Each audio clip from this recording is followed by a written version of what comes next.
Let's travel back in time, but not 100 or 1,000 years. Our journey will be far more profound, into a world you would never recognize. Imagine a planet without a single flower, where not a single fish swims in the oceans, and the contours of the continents are completely alien. It's a world shrouded in a toxic atmosphere, where the very concept of life was but a feeble, barely flickering spark, breaking through the primordial mud. 3 billion years ago, Earth wasn't just young, it was an unbridled, furious force of nature, ever-changing, yet surprisingly silent, alive, but in a chaotic, incomprehensible way. All at once, it was an era that preceded everything we're accustomed to. No mammals scurrying through the forests, no birdsong at dawn, not even the faintest buzz of insects. This world was dominated by vast, ancient oceans, thick clouds of toxic gases, and something else. Something incredibly tiny, yet full of determination. Something that was preparing a quiet, yet all-encompassing revolution. Life, in its most primitive, microscopic form, was already desperately clinging to existence in this world, enduring the most unimaginable trials. And as we prepare to plunge into this abyss of time, let us pause for a moment. If this journey into the deep past sparks your imagination, if it gives you food for thought, then your support will allow this little corner of the internet dedicated to the wonders of the ancient world to continue its exploration.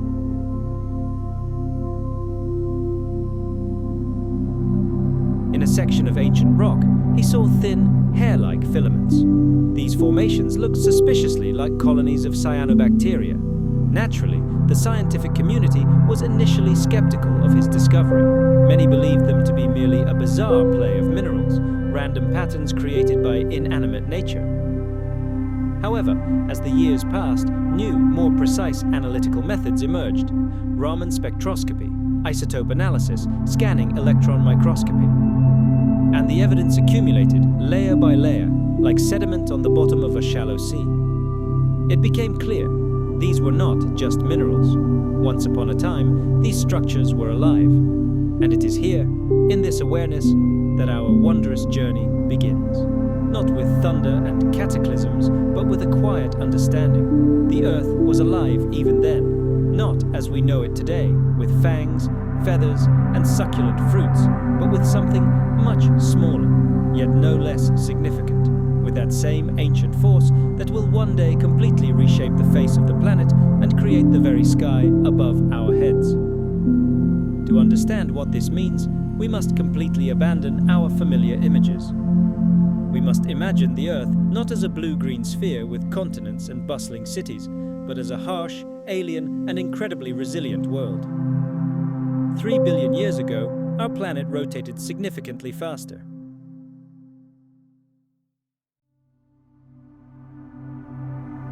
A day passed in just 14 hours instead of today's 24, and the moon in the sky appeared as a huge disk, much closer to Earth, causing the ocean tides to be monstrously powerful, veritable water mountains rolling across the planet. The sun was young and dim, giving off approximately 30% less light and heat, casting dim rays onto the planet, shrouded in a thick, hazy atmosphere.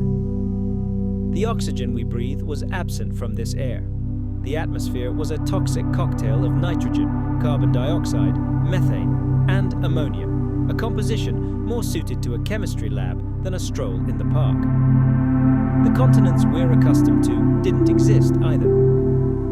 The land was composed of archipelagos of volcanic islands, constantly rising from the boiling ocean and sinking back into it. Plate tectonics, the movement of continents, was only just beginning. Giant underwater volcanoes seethed and hissed on the ocean floor, spewing streams of heat and dissolved minerals into the dark, lifeless waters. These volcanoes were the very same hydrothermal vents, the famous black and white smokers. Each vent was a veritable chemical factory, where scorching, mineral-rich water met the icy ocean floor, swirling in a furious chemical dance. Many scientists today believe that it was precisely in such extreme conditions, in these underwater oases, that life could have taken its first steps. Try to picture this scene in your mind. No forests, not even grass. just rust-colored waves crashing against bare, rocky shores.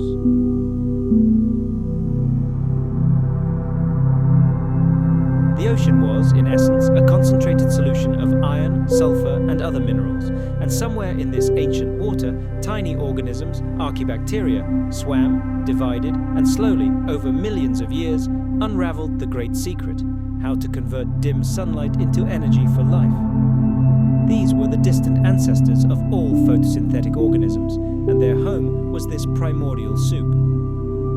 One of the most astonishing mysteries of that era is the so-called banded iron formations, rocks found by scientists all over the world. These alternating red and grey layers have long baffled geologists. Why was the entire planet covered in these rhythmic, iron-rich bands? The answer lies in one of the earliest and most significant biological revolutions. The fact is, the oceans of early Earth were literally saturated with dissolved iron. It floated freely in the water, like invisible ink. But then, some bacteria made a breakthrough. They learned to harness sunlight. They didn't just passively bask in the sun, like a modern window plant, but actively harnessed its energy for their own needs. And in the process, they released a byproduct, a new, previously unknown gas: oxygen. Today, oxygen is the basis of our life, but 3 billion years ago, it was a poison. Its appearance was a true shock to the entire planetary system. Being chemically active, it immediately reacted with the iron dissolved in the oceans, oxidizing it. In other words, causing it to rust.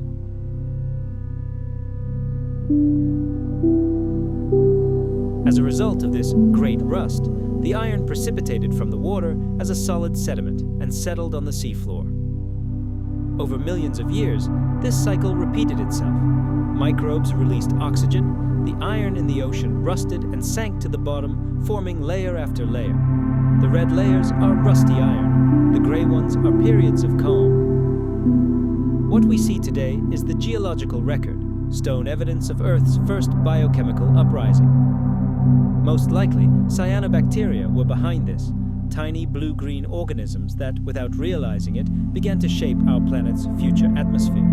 Of course, they didn't realize the scale of their actions. They had no grand plan to transform Earth into a breathable world.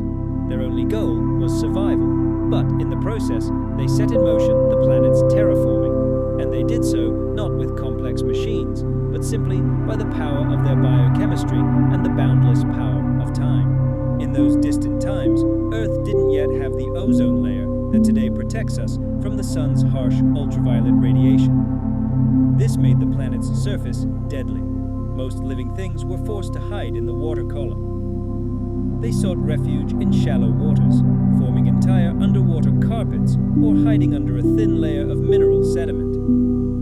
These microbial mats, layered and slimy, clung to rocks in the intertidal zone, gradually creating unusual dome-shaped structures known as stromatolites.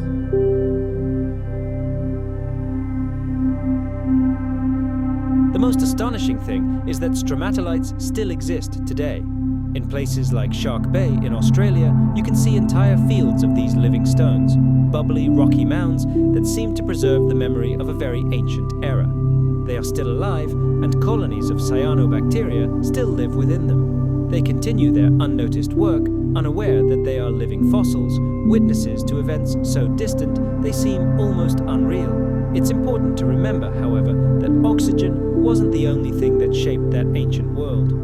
Methane also played a key role.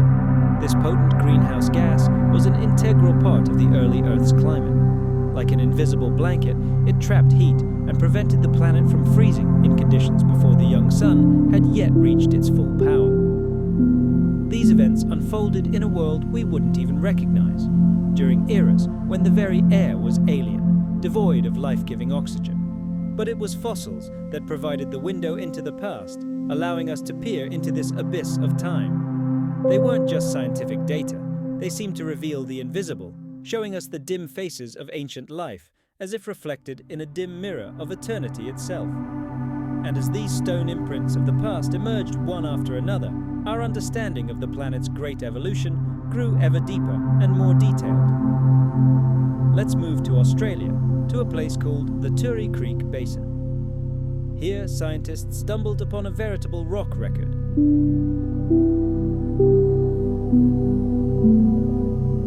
Whole rock strata revealed themselves layer after layer, telling an incredible story, the story of our planet's transformation. It was a literally documented transition from a world suffocated in oxygen-free darkness to a world with clean, breathable air. And this wasn't just a thin layer, but an entire geological epic, frozen in stone, demonstrating a shift of truly planetary scale. Researchers like Kurt Kohnhauser have dedicated their lives to studying how ancient microbial communities responded to these global changes. They hypothesized that the cycling of elements like iron and phosphorus acted as the invisible orchestrator that orchestrated the formation of the early biosphere. With each passing year, scientific models grew more complex, the data more voluminous, but the essence of the work remained unchanged.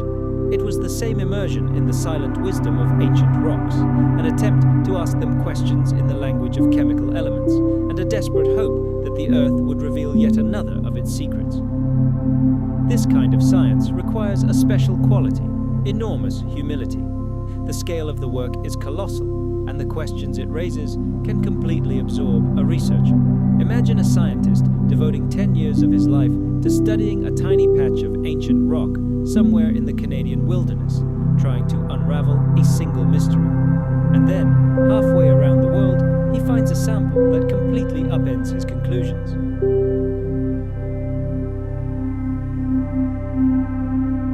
Decades can be spent testing a single theory.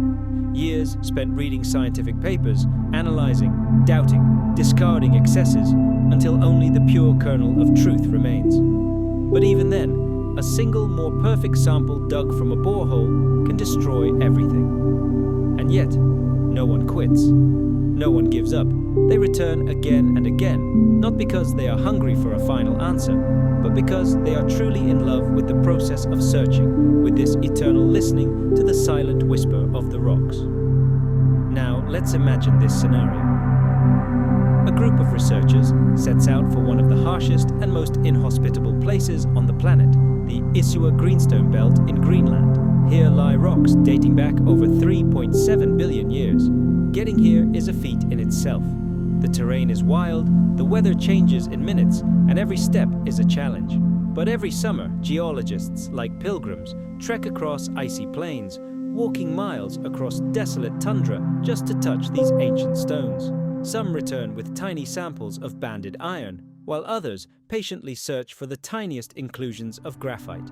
The carbon that makes up this graphite may or may not be biological in origin. The samples weigh grams, and the journey to get there takes weeks, but they continue on their way, because if this graphite is a trace of life, it's one of the earliest indications of life on Earth. And if it turns out it arose without life, well, that's an equally important find.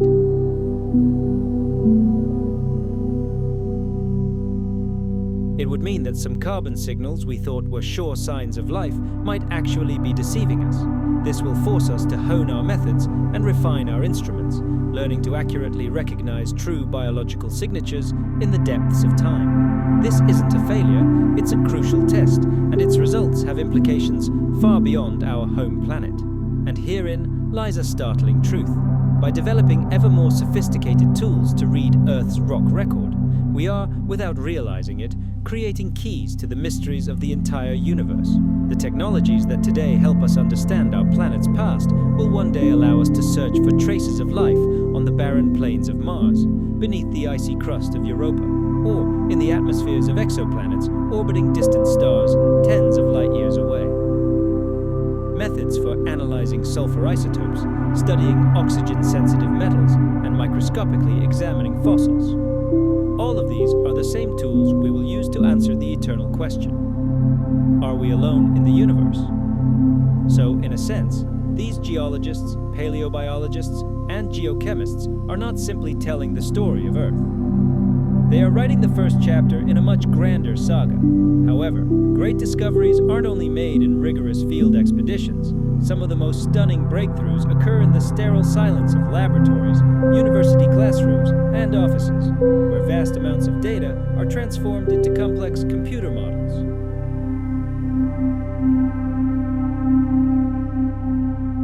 This picture tells us that the air we breathe, our blue oceans, and our stable climate are not givens, not the planet's factory settings.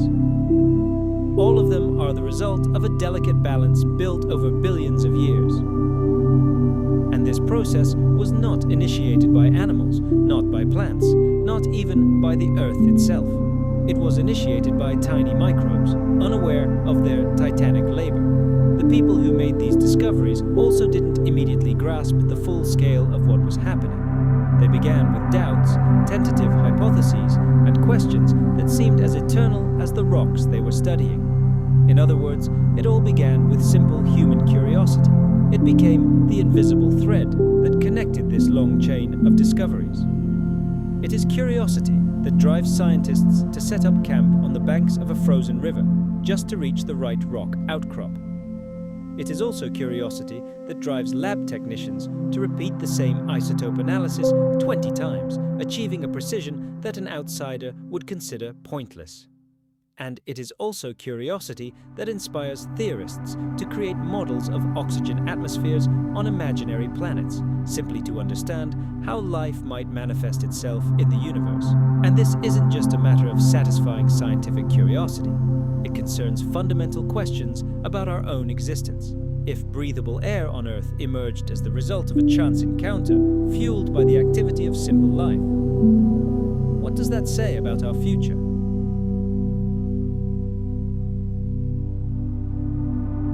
What will happen when life, this time our own human life, reaches a new level of influence on the planet? Is the current era the moment when Earth's history becomes geological once again? When does humanity, with its colossal carbon dioxide emissions and total landscape transformation, begin to leave the same indelible marks on the geological record as cyanobacteria once did? Amazingly, the story of the Great Oxidation Event teaches us to look not only to the past, but also to the future. It proves that feedback loops in the planetary system are crucial, that tiny, insignificant changes can accumulate, that the atmosphere responds to them, and that certain thresholds, once crossed, prevent any return. That's why these scientists continue their work. They return again and again to ancient rocks, to cores extracted from deep within the Earth, in Russia, China, and Wyoming. They study more than just the distant past. They learn to see the present, with clear understanding, with humility, with awe, and with the realization that the most powerful forces in Earth's history have not been the loudest, but, on the contrary, the quietest. Microbes, sedimentary rocks, the slow breathing of the planet, and now us. Here they are, the true creators of the world. To the average person, a rock is just a rock, but for those who understand the language of Earth's chemistry, each rock is a book, a true timekeeper, filled with molecular echoes of bygone eras, just waiting to be deciphered.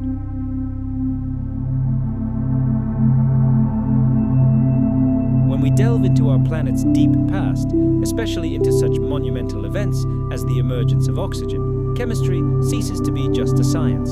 It becomes a language spoken by isotope ratios, chemical elements moving, combining, and disintegrating like actors in a slow-motion film spanning billions of years.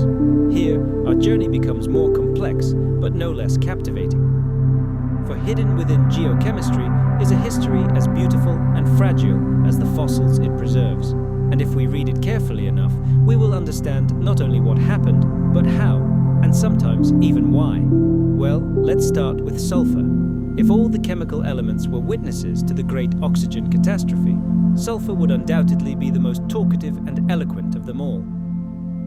And it's not because it's particularly abundant. Its power lies elsewhere. Like a chameleon, it changes its behavior depending on its environment. In a world devoid of oxygen, sulfur circulated through nature, leaving behind completely unique isotopic signatures. One such signature is called mass-independent fractionation. Simply put, in most chemical reactions, different isotopes of an element behave predictably. Heavier ones move more slowly and react slightly differently. However, in Earth's ancient oxygen-free atmosphere, the sun's harsh ultraviolet radiation could have split sulfur molecules in a completely unusual way that defied these rules.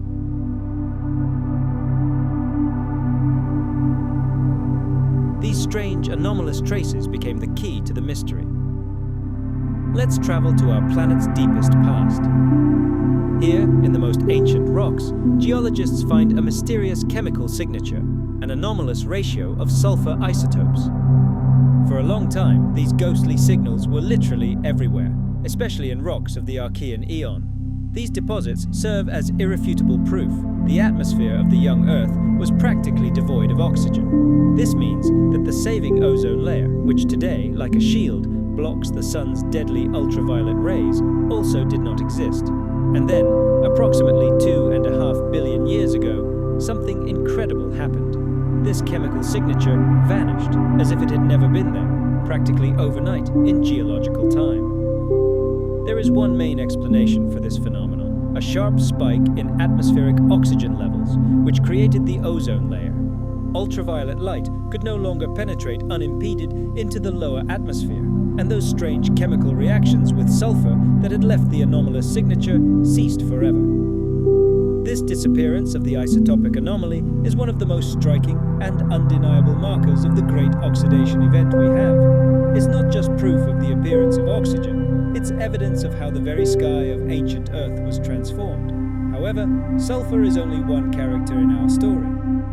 Another element, carbon, plays an equally important, if not the leading role, in the drama of oxygen accumulation.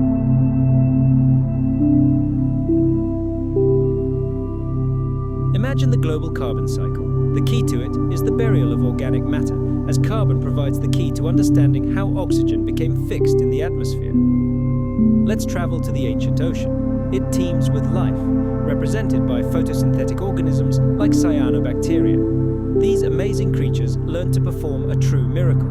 They converted sunlight energy into food, releasing oxygen into the atmosphere as a byproduct of this process.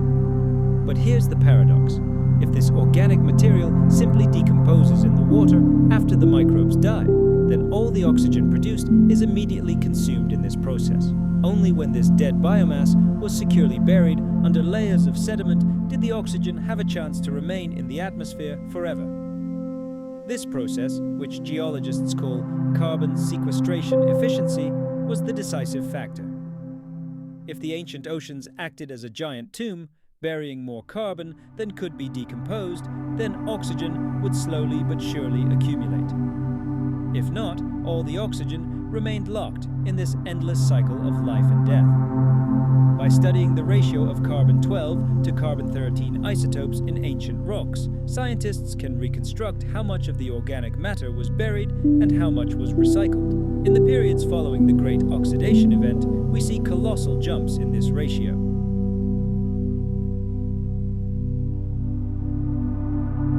These peaks scream out about an explosive growth of biomass, its mass burial, and, consequently, the accumulation of ever-increasing amounts of oxygen, forever changing the face of our planet. But all this is only part of the puzzle.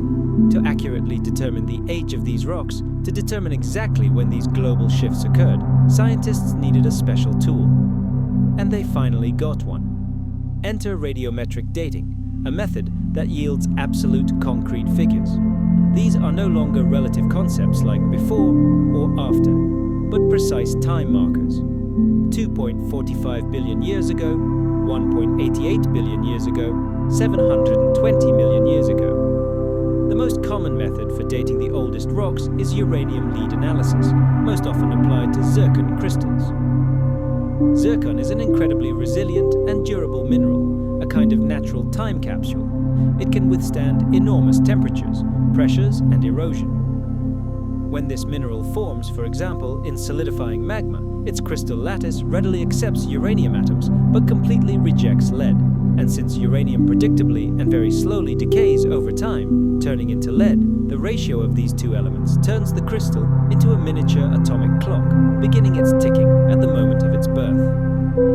These clocks, scattered throughout the world, from ancient continental shields to the roots of mountain ranges, allow us to peer into our planet's distant past with incredible precision.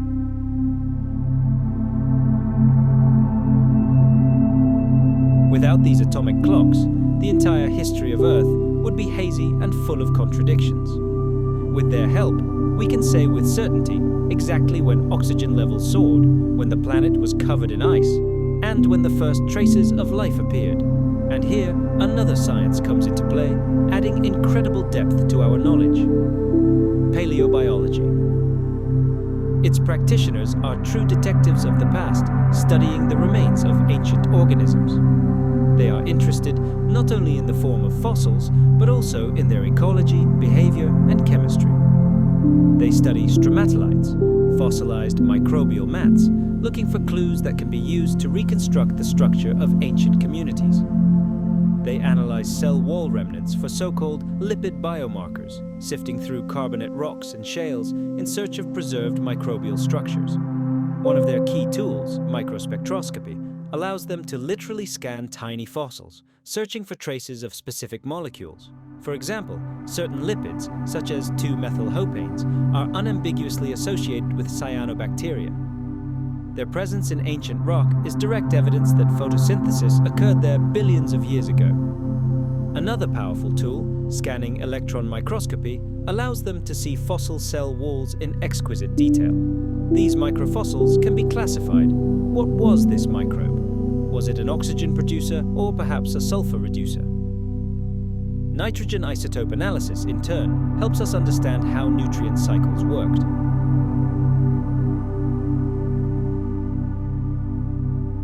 Was nitrogen scarce?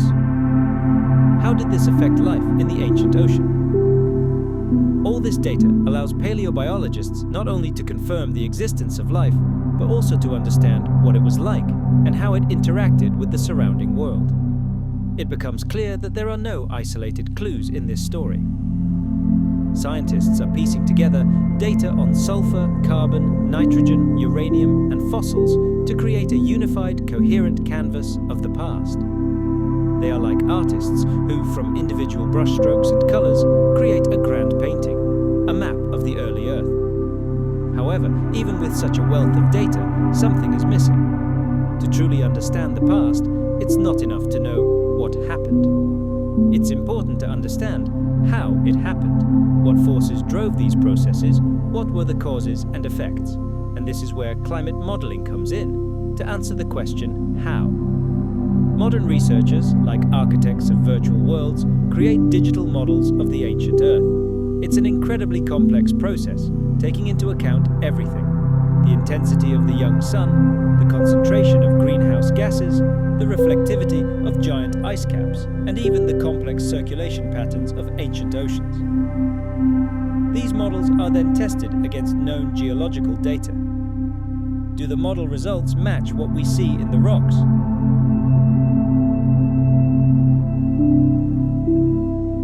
For example, one famous model clearly demonstrates how even a modest increase in oxygen could have destroyed methane, a potent greenhouse gas, and triggered a sharp, catastrophic cooling event. Another model explores how the breakup of an ancient supercontinent could have increased the flow of nutrients into the ocean, triggering a proliferation of photosynthetic microbes and a new release of oxygen. While these models are not perfect, they are constantly being improved, especially with the advent of machine learning, which can detect patterns in complex climate systems that were previously invisible to the human eye. By combining the power of geochemistry, the precision of radiometric dating, the details of paleobiology, and the predictive power of climate models, we gain an unprecedented insight into the ancient world. Science doesn't offer a single, simple answer. Instead, scientists present us with a spectrum of possibilities, a space of plausible scenarios. It's like a cloud of memories, fuzzy at the edges, but becoming increasingly clear and distinct in the center. And through this cloud of speculation, another, far more important question emerges. If life could so dramatically transform an entire planet here on Earth, could something similar have happened elsewhere, in the vast reaches of space? This is where astrobiology, a science born at the intersection of astronomy, biology, and geology, takes its first steps.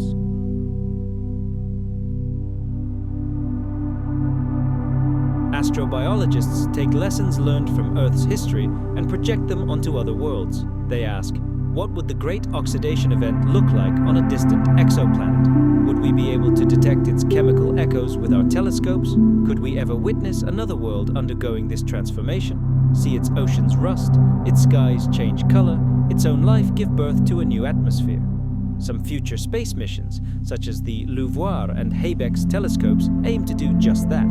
They will allow us to search for oxygen, methane, and other gases of biological origin in the atmospheres of distant planets. We are not looking for life itself, but for its chemical echo, its imprint left on the environment. We are looking for the breath of another world. Thus, the Great Oxidation Event ceases to be just a chapter in Earth's history. It becomes a universal pattern, a kind of cosmic blueprint, a story that may even now be unfolding in the icy silence of another star system, where a tiny blue-green dot is just learning to breathe. The deeper we delve into Earth's past, the more clearly we see its history as a series of incredibly subtle and complex balancing acts, measured not in hours or years, but in eons and millions of years. The oxygen surge was one of those rare planetary moments when the scales tipped and never returned. But even today, our planet is still adapting to this event, still responding to it.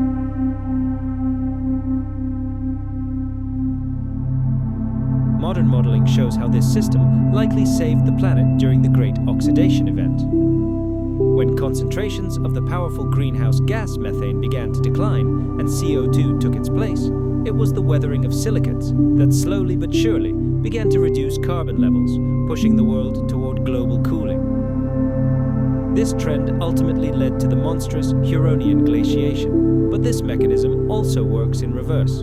When weathering on continents slows, for example, because the land is locked in ice or tectonic activity ceases, atmospheric CO2 levels begin to rise. The planet warms, glaciers retreat, and the Ice Age ends.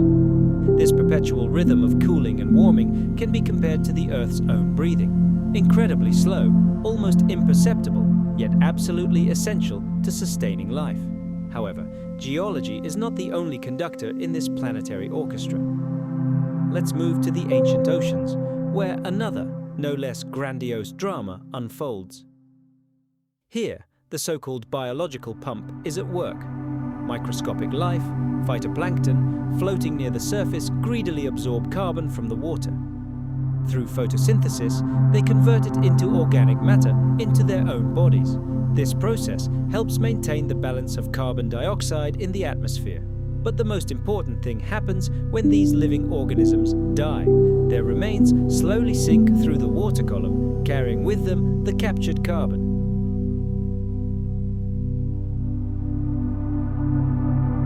If this biomass reaches the bottom and does not decompose, the carbon becomes buried in sediments for millions of years. In the Proterozoic era, with the emergence of more complex eukaryotic cells, this biological pump became incredibly efficient. Multicellular life became one of the most powerful climate regulators on the planet. Climate models show that even minor changes in the power of this pump could cause colossal fluctuations in CO2 levels, even without taking volcanoes or weathering into account. And biology often holds the key to understanding global climate shifts. Now, we're about to dive into a world that's hard to even imagine. Ancient oceans were nothing like modern ones. Forget a single oxygen-rich expanse of water. Instead, we're faced with a picture of a chemically fragmented world, a layered pie of different realities. At the sunlit surface, photosynthesis oxygenated the water. But in the murky depths, eternal darkness reigned, where oxygen was absent altogether. These bottomless waters were filled with toxic hydrogen sulfide, or dissolved iron ions. These chemical boundaries, these invisible walls within the ocean's depths, dictated the rules of evolution itself. They determined what forms of metabolism could exist, what nutrients were available to living things, and what deadly toxins accumulated in the depths. Today, geochemists have learned to decipher this ancient history.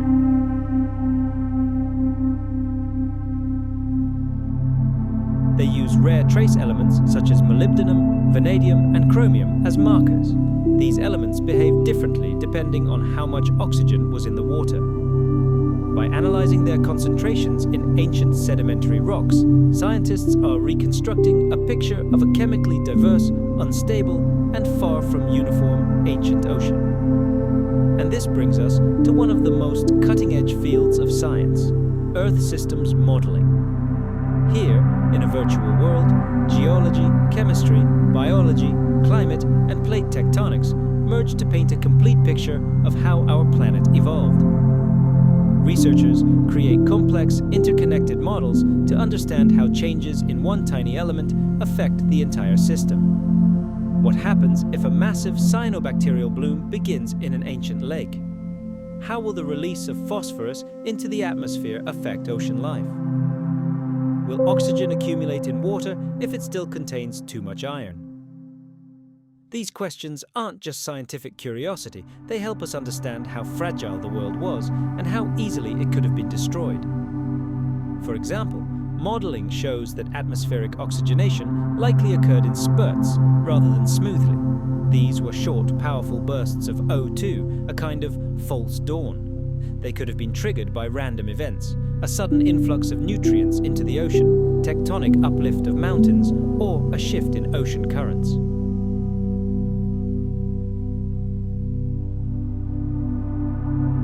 There were likely many such false starts before the atmosphere finally crossed a fatal point beyond which there was no turning back. And this concept, threshold or point of no return, is key here. The very idea that Earth can exist in a seemingly stable state for millions of years, only to be completely transformed by a single watershed event, underlies our understanding of the planet. This isn't chaos, it's a different kind of order, where tiny changes accumulate over time and lead to cascading consequences. Today, we call such moments transitions in the Earth system, and the emergence of oxygen was one of the first and greatest. Another such transition was the terrifying Snowball Earth episodes of the Cryogenian period, when the planet froze almost completely. Another was the Cambrian explosion, when the complexity of life and food chains increased exponentially. And here, at this point in the narrative, history takes a frightening turn and looks directly at us. Perhaps, right now, we stand on the threshold of another great transition. But this time, its catalyst was not tiny microbes, but us, humanity. This is one of the most sobering lessons the Earth's deep history teaches us. When we peer into the past over millions and billions of years, we begin to understand nothing lasts forever. Not the composition of the atmosphere, not the chemistry of the ocean, not even the familiar rhythm of the seasons. All of these have changed before, and they can change again.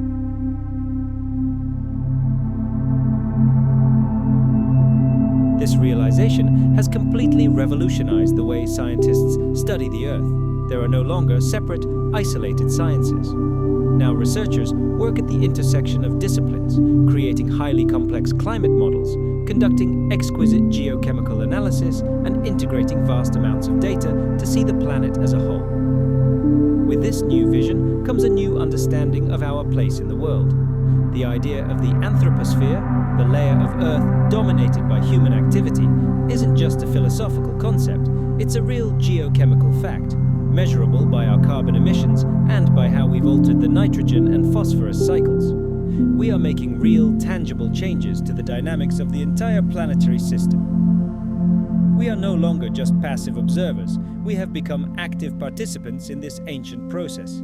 And in this strange mirror image symmetry, we suddenly realize that we are following in the footsteps of ancient cyanobacteria. We are also inadvertently altering the composition of the atmosphere, testing its balance and triggering chain reactions we can hardly predict. However, unlike those primitive microbes, we have something they didn't have, the ability to look back. We have scientific data, models, ice cores, and fossils. We can read the history written in stone and encoded in isotopes. We can see not only what is happening now, but also where it might lead.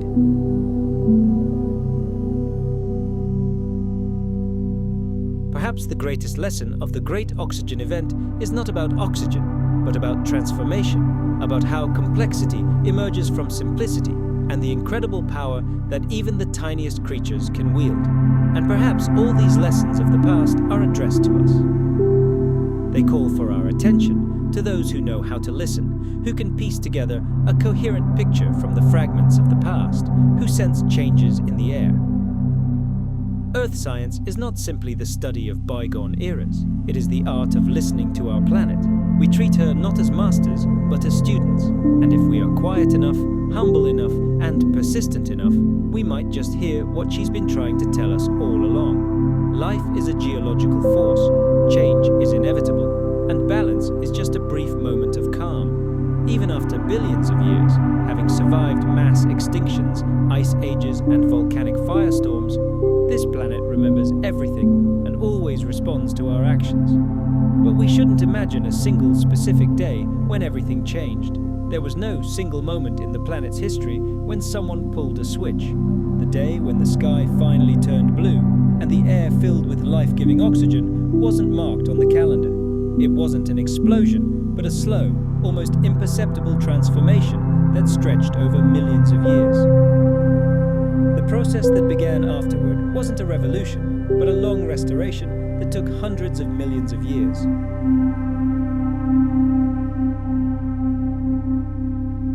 At first, the effects of the Great Oxidation Event were barely perceptible. A vast array of life forms that had thrived in an oxygen-free world, anaerobic bacteria, archaea, entire microbial civilizations, began to retreat. They were pushed to the planet's outskirts. They didn't go extinct entirely, but the center stage, the oceans and the surface, was no longer theirs. They found their last refuge in deep seafloor sediments where oxygen couldn't reach, in sulfurous hydrothermal vents, and in the darkest, most forgotten corners of the world, in salty wastelands lost to time. There, in these harsh conditions, they continue their simple way of life to this day, clinging to the most ancient metabolism inherited from the ancestors of all life. But while they survived below, above, in the sunlit surface waters, a veritable chemical revolution was unfolding. The advent of oxygen forever changed the face of the world's oceans. Iron, previously dissolved in water in vast quantities, began to rapidly disappear. It reacted with oxygen, and the planet literally rusted before our eyes.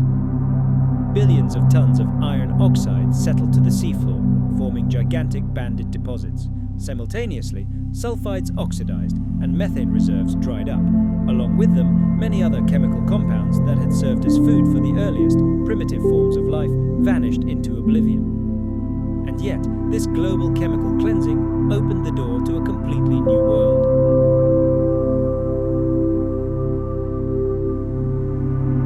Free oxygen, albeit in microscopic doses, but evenly distributed in water, became the key to a biochemical breakthrough. It enabled the emergence of aerobic respiration, a new energy source that proved nearly 20 times more powerful and efficient than its anoxic predecessors. Imagine, living cells could now extract 20 times more energy from the same amount of food. This meant they were able to grow faster, accumulate more genetic information, and develop incredible internal complexity. The stage was set for the emergence of entirely new players, eukaryotes. These are cells with internal membranes, complex compartments, a nucleus, and specialized organelles. The earliest fossil evidence of their existence appears in the geological record almost immediately after the Great Oxidation Event, although they likely arose long before, hidden somewhere in the chemical darkness of ancient seas. These first complex cells were true pioneers, discoverers of previously unimagined possibilities. They learned to engulf other, smaller cells, store nutrients for future use, and coordinate complex processes within themselves. One of the greatest innovations of that era was the astonishing cooperation between microorganisms, a phenomenon we call endosymbiosis. Long ago, in time immemorial, the ancestor of our cells ingested a tiny bacterium that could use oxygen to generate energy. But instead of digesting its prey, the host cell formed a partnership with it, essentially taming it.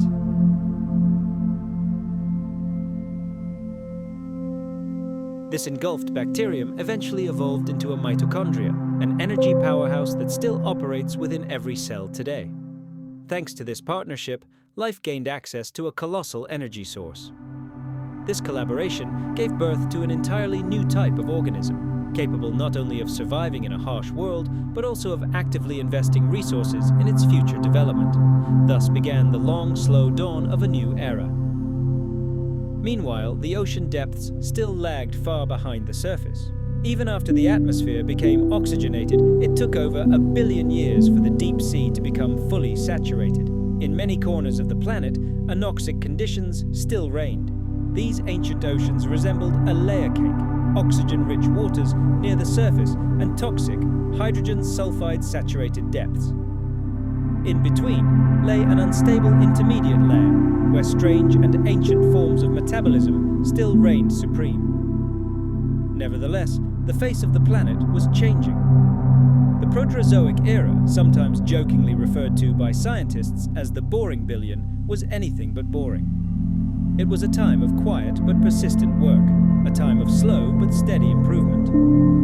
New evolutionary inventions emerged not in flashes of brilliance, but as a result of countless experiments conducted by nature on a multitude of living beings. Some organisms learned to form colonies, others to form primitive tissues.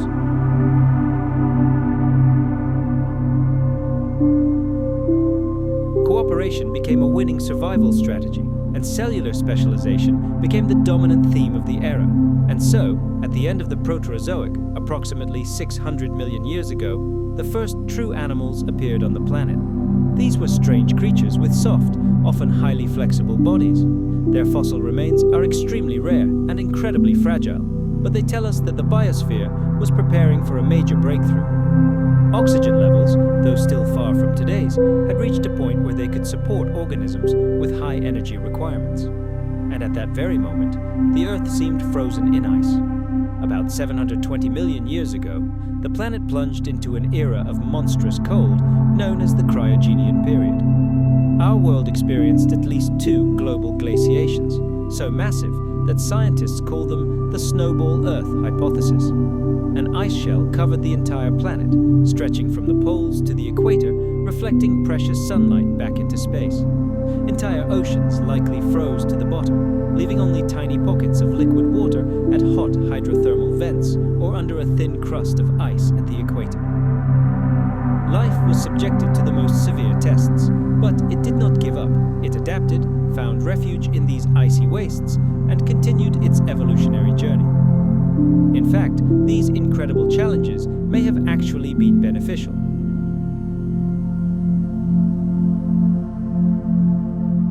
These ice ages acted as a kind of evolutionary filter, weeding out the weak and allowing only the most resilient and versatile life forms to survive. When the ice finally began to retreat, likely due to massive volcanic emissions of carbon dioxide, which had been accumulating in the atmosphere for millions of years, the planet's climate changed dramatically. Temperatures soared, oxygen became available again in vast quantities, and melting glaciers released incredible quantities of nutrients into the oceans. Life responded to these changes with unprecedented enthusiasm. The Ice Age was followed by the Ediacaran period, marked by the appearance of the first truly large and complex organisms. Some resembled whimsical leaves, others resembled quilted oval rugs spread across the seafloor. Some of these creatures may have slowly crawled along the bottom, feeding on microbial mats, while others were sedentary. These weren't yet animals as we understand them today, but they were something entirely new, multicellular, complex creatures that formed the first ecosystems in history. They formed entire communities, left traces, and grazed. And, most astonishingly, they laid the foundation for an event that shook the world to its core, the Cambrian explosion. Approximately 542 million years ago, as if at the snap of a finger, the planet's geological record exploded with a diversity of new life forms. During this astonishing period, the first shells, eyes, limbs, and jaws appeared.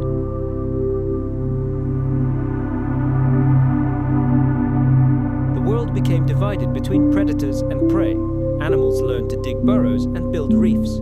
The seafloor, which for millions of years had been a quiet kingdom of microbes, became a bustling arena of movement, interaction, and evolutionary innovation. This explosion of life was largely fueled by one key factor: oxygen. By then, its concentration in the atmosphere and shallow oceans had reached levels similar to today's. respiration became more efficient, nervous systems more complex, and mobility the key to prosperity. A massive ecological arms race began, greatly accelerating evolution, making it more sophisticated, and enabling life to colonize new corners of the planet. Everything we know about later eras, giant forests, dinosaurs, mammals, and, ultimately, humans, was made possible by this incredible period. Over hundreds of millions of years, atmospheric oxygen levels slowly but surely increased. And this was no mere random process, but a truly creative force shaping the future. However, the story doesn't end there.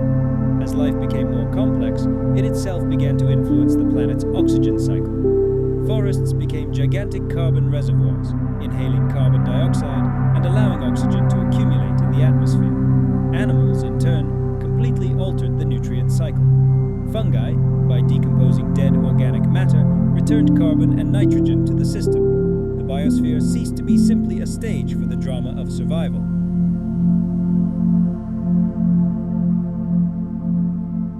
It became an active participant, a feedback system. Over the past 500 million years, oxygen levels on the planet have fluctuated repeatedly. During the Carboniferous, concentrations may have reached 35%, leading to the emergence of giant insects and monstrous forest fires that engulfed entire continents. However, during the Permian, oxygen levels plummeted, contributing to the greatest mass extinction in history. Each ups and downs were intimately linked to geological rhythms and life itself, shaping the unique and unrepeatable history of our world. Oxygen, this powerful element, has always been both the greatest gift and the deadliest threat to life. Its deficiency threatened suffocation and death for complex organisms, while its excess could turn the planet into a blazing inferno.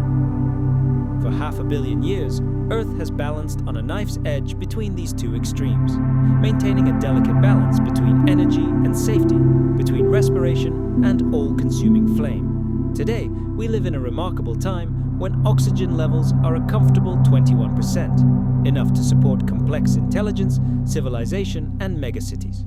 However, this balance is not eternal. Only now are we beginning to understand not only the value of oxygen, but also the responsibility it places on us. Oxygen is not simply a gift, but a continuous and fragile process maintained by photosynthesis, geological cycles, and complex feedback systems operating over eons. The air we breathe is not a given.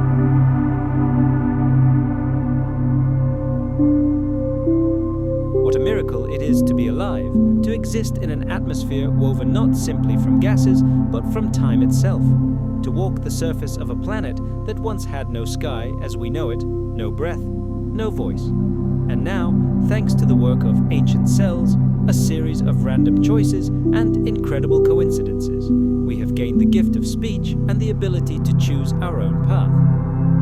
We could become just another footnote in the endless list of Earth's catastrophes.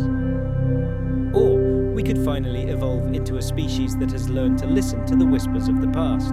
What unfolded on Earth 3 billion years ago may seem fantastical and unimaginably distant.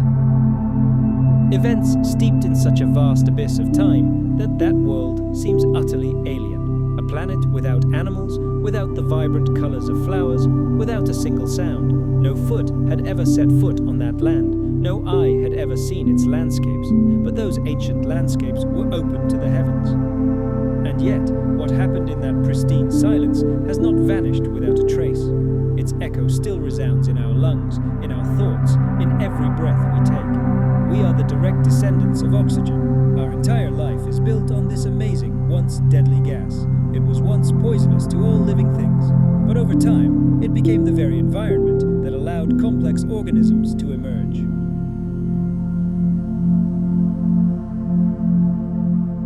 Our energy, our movement, our entire civilization. All of this is the result of a remarkable chemical confluence, so profound and fundamental that it sometimes seems like a plot from an ancient myth. However, this is not a myth. It is a memory imprinted in every act of breathing. When we contemplate the Great Oxygenation Catastrophe, we go far beyond dry geochemistry. We don't simply analyze sulfur isotope ratios or study the structure of a corroded seafloor. We confront questions that are increasingly troubling and, at the same time, beautiful. What kind of planet is this, on which life itself is capable of reshaping its atmosphere beyond recognition? And what kind of species must we be to possess the power to replicate this process? The parallel is haunting. Once upon a time, tiny microbes released waste into the world as part of their life processes, and this byproduct, oxygen, played a decisive role in shaping our planet. It caused the first mass extinction, triggered global glaciation, and forever changed the chemical composition of the oceans and atmosphere. And now, billions of years later, we are witnessing something eerily similar. Only this time, the protagonist is carbon. The mechanisms driving climate change may differ, but the end result is strikingly similar. The equilibrium built over millions of years collapses. As if an invisible hand were turning a giant planetary thermostat, the old laws of life cease to apply.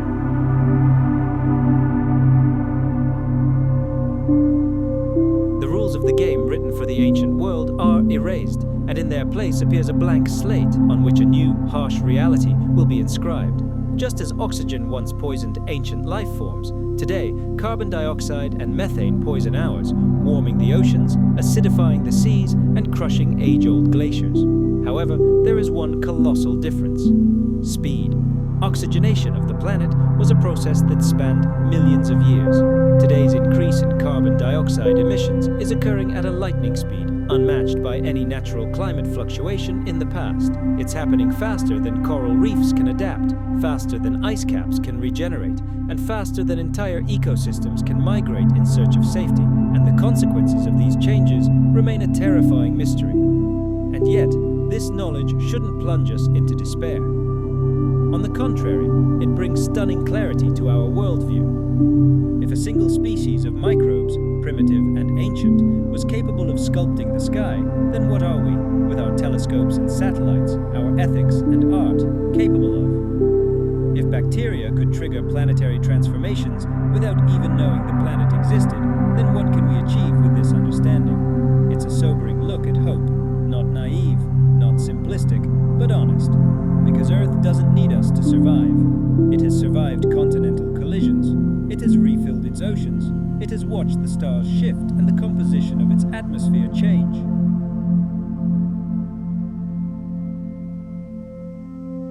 Earth will remain here, ever-changing, breathing, adapting, long after we are gone. But life as we know it, our civilization and culture, that's a completely different story.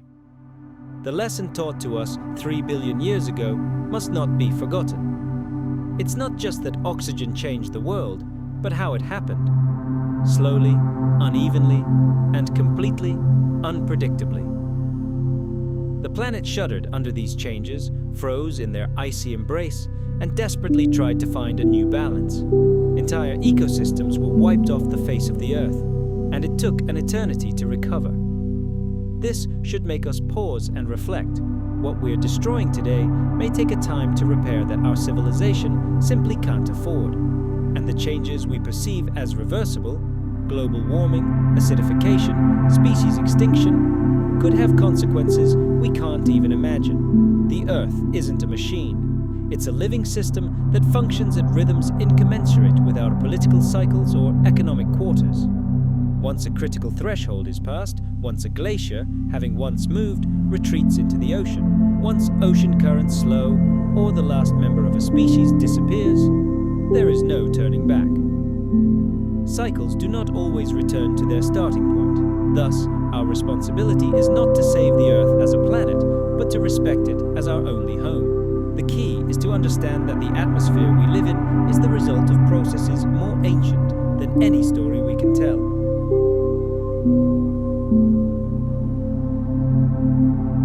The balance we enjoy is incredibly precious, fragile, and complex. Life itself is not a constant, but a dynamic, ever-changing state. These parallels extend far beyond climate. They touch on issues of technology, scale, and how we measure progress. As we watch oxygen levels rise through countless tiny actions, trillions of microbes processing sunlight day after day, we see how daily, barely noticeable changes in chemistry can ultimately upend the entire world. This serves as a reminder. Global transformation doesn't require malicious intent. It only requires cumulative impact.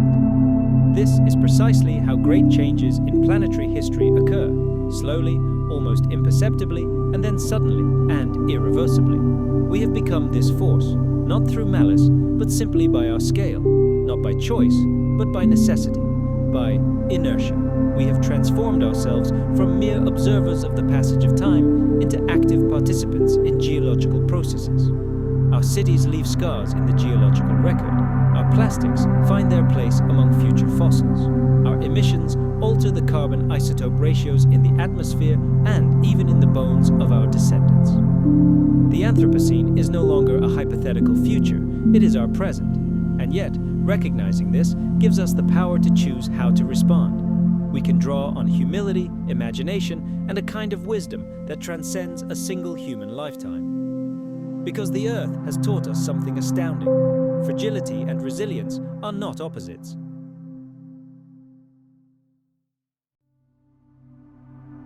They are partners in the eternal dance of life. The biosphere is a delicate yet surprisingly patient organism. Life always finds a way to recover, adapt, and begin new experiments. Even after the oxygen catastrophe, when the Earth plunged into a deep freeze and entire types of metabolism were forever lost, something still survived. And from these ashes, something new was born. Eukaryotes, multicellularity, animals, thought. Life is full of difficulties. It fades, but often reborn in a new guise. And perhaps herein lies the most profound revelation. Life is not a ladder of success or a pyramid at the apex of which we stand. It is a mighty river that branches, divides, returns to its old channel, and always moves inexorably forward. And we, with our brief and bright spark of consciousness, are only a part of this universal flow. We are not its apex. We are only a moment in it.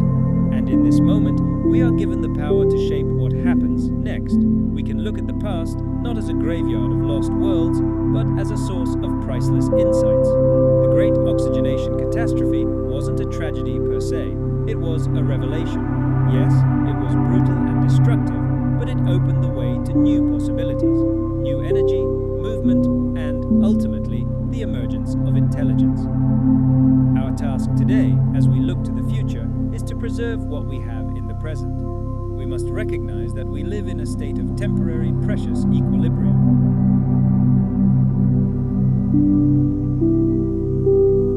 That our oceans, atmosphere, and biosphere are not static decorations. They are alive, they respond to our actions, and they breathe with us. There's something almost sacred about this realization. It's an acknowledgement of something that transcends dry data and political debate. It's a kind of planetary grace we didn't earn, but inherited, and now we must decide how to use it. We could have chosen a different path. We could have listened more, built more slowly, learned from the mistakes and warnings the past has sent us. We could have left behind an atmosphere not untouched, but better understood, because the atmosphere isn't just the sky above. It's a whole story, a story that began long before us, with tiny cells in silent, primordial oceans. It is a story of incredible patience, tension, and endless experimentation. And this story continues right now within each of us. So, rest wherever you are. And until next time, good night from a planet that remembers learning to breathe, and that will breathe long after our voices have fallen silent. Imagine a planet balancing on a knife edge. Make the sun just a little colder, and the world will turn into an icy desert. Make it just a little hotter, and the oceans will boil, evaporating without a trace. This delicate balance was the key to the very existence of life.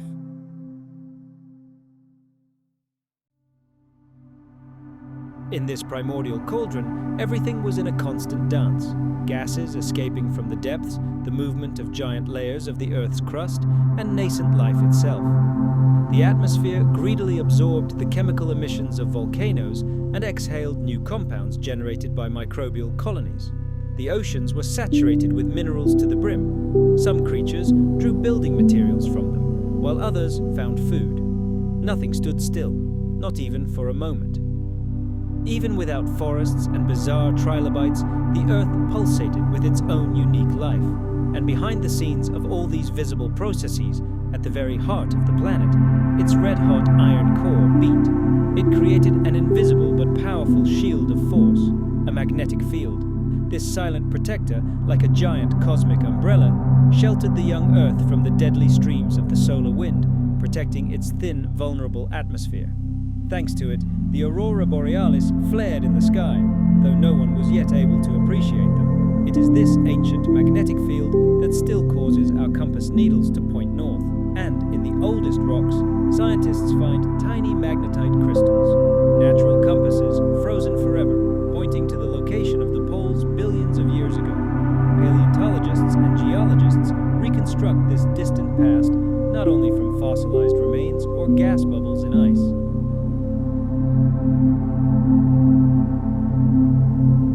Only the leisurely, almost silent development of life and geology, a long and quiet prelude to the coming drama. But the curtain was already about to rise. The planet, as is typical, stood on the threshold of a monumental transformation. Trying to imagine Earth 3 billion years ago was like embarking on a journey to another, alien world, woven from rock, chemical reactions, and deafening silence.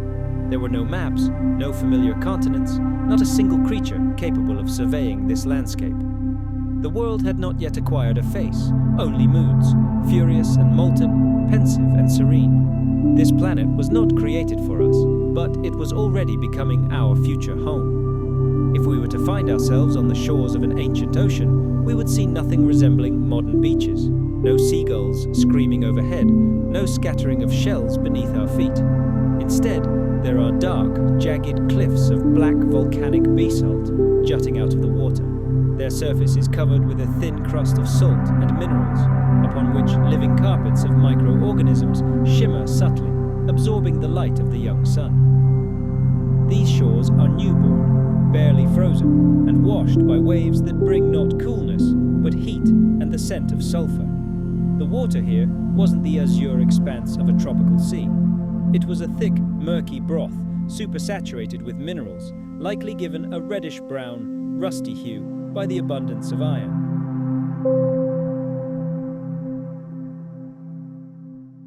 A metallic taste hung in the air, along with the subtle scent of nascent life, more chemical than organic. With each tide, the waves carried the whispers of underwater volcanoes and hydrothermal vents.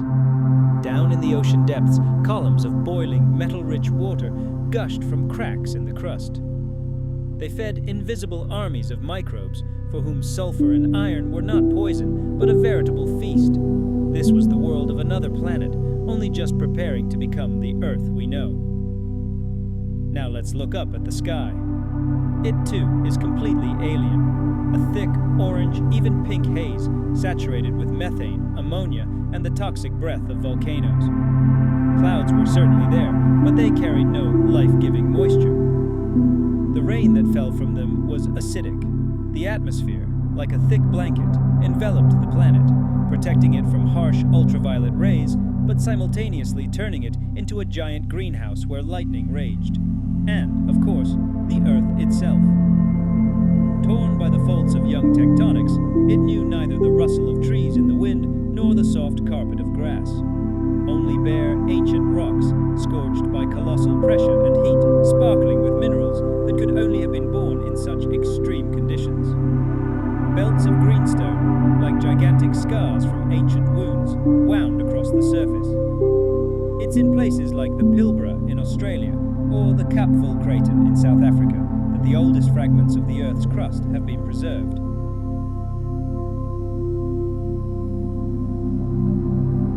These are true time capsules, geological memories frozen in the very skeleton of the planet. If we found ourselves in this primeval world, our ears would detect almost no sounds. No bird song, no insect chirping, no animal roars. An almost absolute oppressive silence would reign, broken only occasionally by the distant rumble of a volcanic explosion or the crack of a rock giving way under the pressure.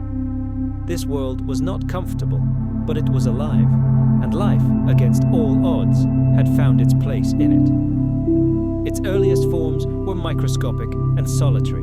They left behind no bones or paw prints in the mud, but their collective impact on the planet was was greater than that of any giant ever to walk the Earth. These ancient microbes huddled together, forming sticky films that coated rocks near the shore, clung to the edges of hydrothermal vents, or floated near the ocean's surface, catching the dim but sufficient light. They greedily consumed chemical elements, released gases, and broke down molecules with patient and relentless efficiency.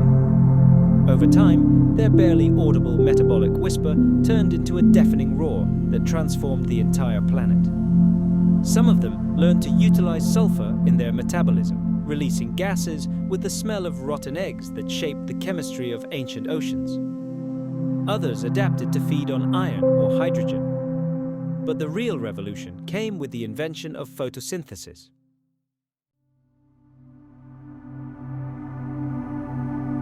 Of course, this wasn't the complex process of modern plants, but a more primitive but no less effective ancestor.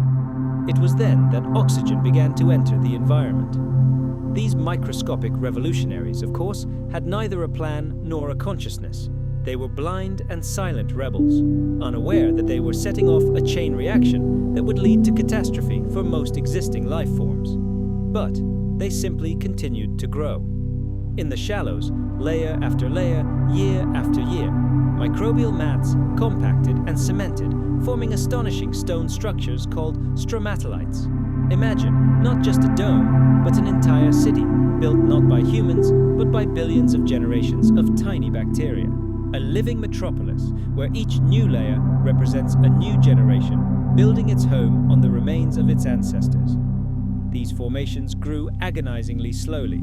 Sometimes it took centuries to add just a few centimeters to their height. But they were incredibly resilient. Some of them fossilized, leaving us their bizarre silhouettes in ancient limestone, evidence of a life that desperately refused to remain invisible. Even today, living stromatolites can be found on Earth. One such unique place is Shark Bay in Western Australia. The water there is so salty that most modern marine animals cannot survive in it, allowing these ancient structures to survive to this day.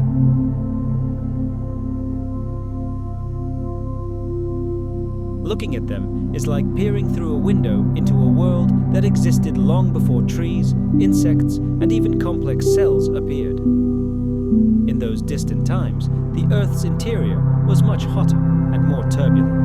The mantle was seething with energy, and the crust was thinner and more prone to fractures.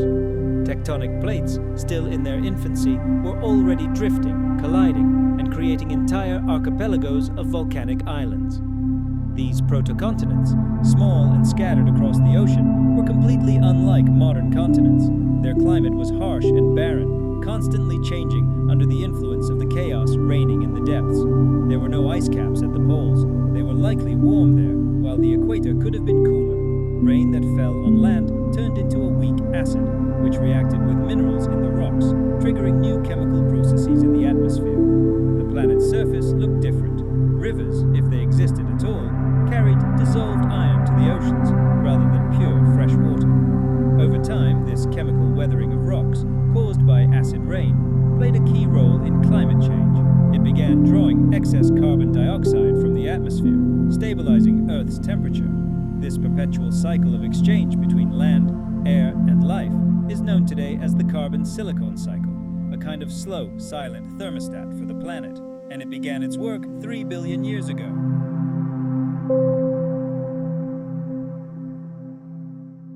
At the same time, a magnetic field was actively generating in the Earth's liquid outer core.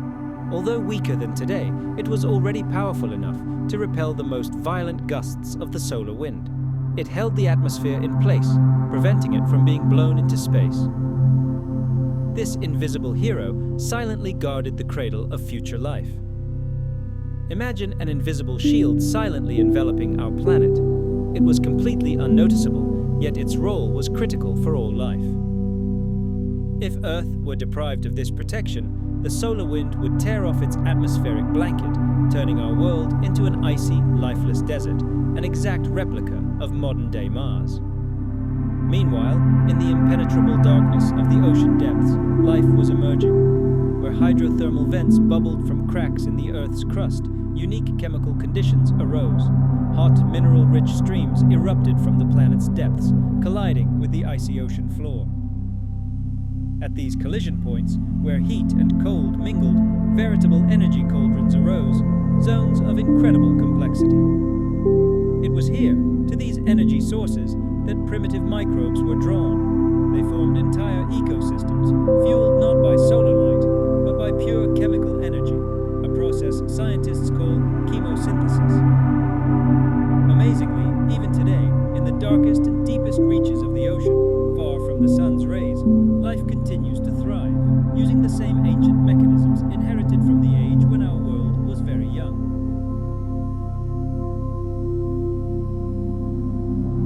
Thus, Earth created the perfect incubator for life. And what's most astonishing is that life itself created this blanket, producing methane and altering the chemical composition of the air around it. The planet became a gigantic feedback system, where life had already begun to dictate its own rules. But despite its apparent stability, the young planet remained incredibly fragile. The slightest fluctuation in gas concentrations, a single abrupt tectonic shift, or a new wave of meteorite bombardment could have toppled this fragile world. The cosmos was not asleep. Relatively recently, in geological terms, the era of massive cosmic bombardment ended when asteroids struck the inner planets of the solar system with terrifying regularity. Some paleontologists believe it was this deadly hail that brought elements key to life, such as water and phosphorus, to Earth. Others, however, still puzzle over how anything could have survived such cataclysms. But life endured. In the quiet pools of shallow water, in the microscopic crevices of ancient rocks, in the chemical symphony of underwater volcanoes, wherever there was the slightest opportunity, it clung to existence, developed, and evolved. Life didn't just survive, it adapted. It altered the chemistry of its world and set the stage for everything that was to come.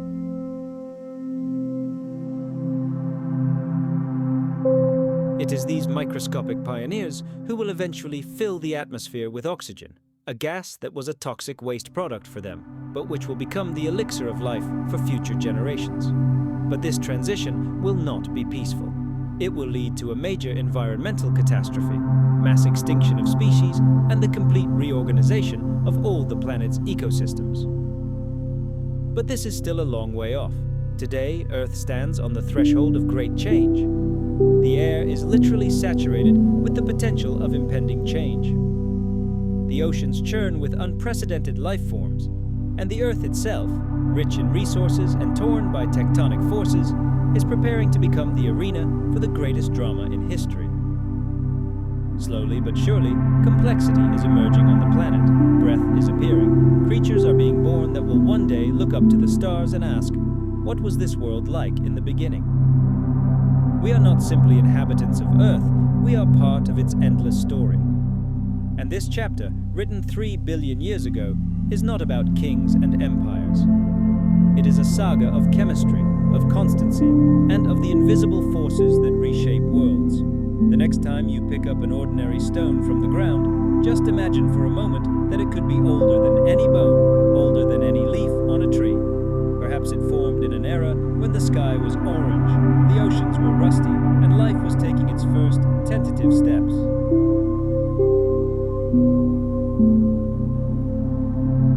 It's moments like these that make you realize the incredible journey our planet has traveled. It's astonishing how something as essential to us as oxygen could once act as a planetary killer. But throughout Earth's history, survival has never been a matter of good or evil. It has always been simply the result of merciless chemical processes. Let's fast forward to about 2.4 billion years ago. Several hundred million years have passed since our last scene. During this period, Earth experienced an event that scientists now call the Great Oxidation Event, or the oxygen catastrophe. Sounds almost like a celebration, doesn't it? As if the planet were throwing a party to celebrate the arrival of oxygen. But for the vast majority of living beings at that time, it wasn't a celebration, it was a veritable apocalypse. Let's take a closer look at how this drama unfolded. By that time, photosynthetic microbes, most likely cyanobacteria, had long ruled the planet. For millions of years, they had quietly and methodically produced oxygen as a byproduct of their life processes. But this oxygen was slow to accumulate in the atmosphere. It immediately dissolved in the oceans and reacted with enormous amounts of dissolved iron. The ancient oceans were literally oversaturated with it. This chemical reaction resulted in the formation of common rust, insoluble trivalent iron, which slowly settled to the seafloor. This is how the giant layers of banded iron ores we find today were formed.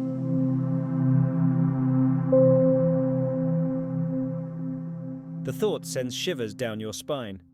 The advent of oxygen, the molecule we associate with warmth, fire, and life itself, could have led to a total freeze of the world. Evidence of this global freeze is found in glacial deposits found in tropical latitudes, as well as in sharp spikes in carbon isotopes, which point to a collapse of the biosphere due to mass extinction and the cessation of photosynthesis. Just imagine the Earth in that era. Endless ice fields encasing continents and oceans. A dazzling white shell reflecting the dim sunlight back into space. Only the peaks of volcanoes poking through this icy mass break the monotony of the landscape. A dead, icy silence enveloped a world that was only just learning to breathe. But the Earth, as always, was already searching for a way out of this icy captivity. Even beneath the kilometers-thick ice that encased the planet, its volcanic heart continued to beat. It wasn't lava flows that erupted into the atmosphere, but invisible but colossal volumes of carbon dioxide, and this gas had nowhere to go.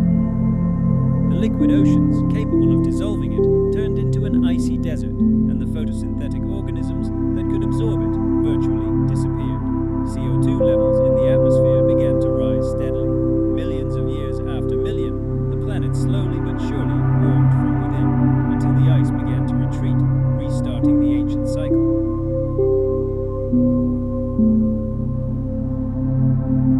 This event was not a sudden outburst, but rather the result of a slow, millions-of-year chain of improbable coincidences.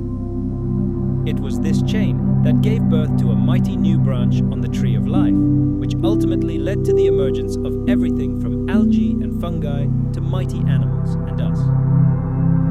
However, the main catalyst that launched this new trajectory of development was oxygen, one of Earth's greatest paradoxes.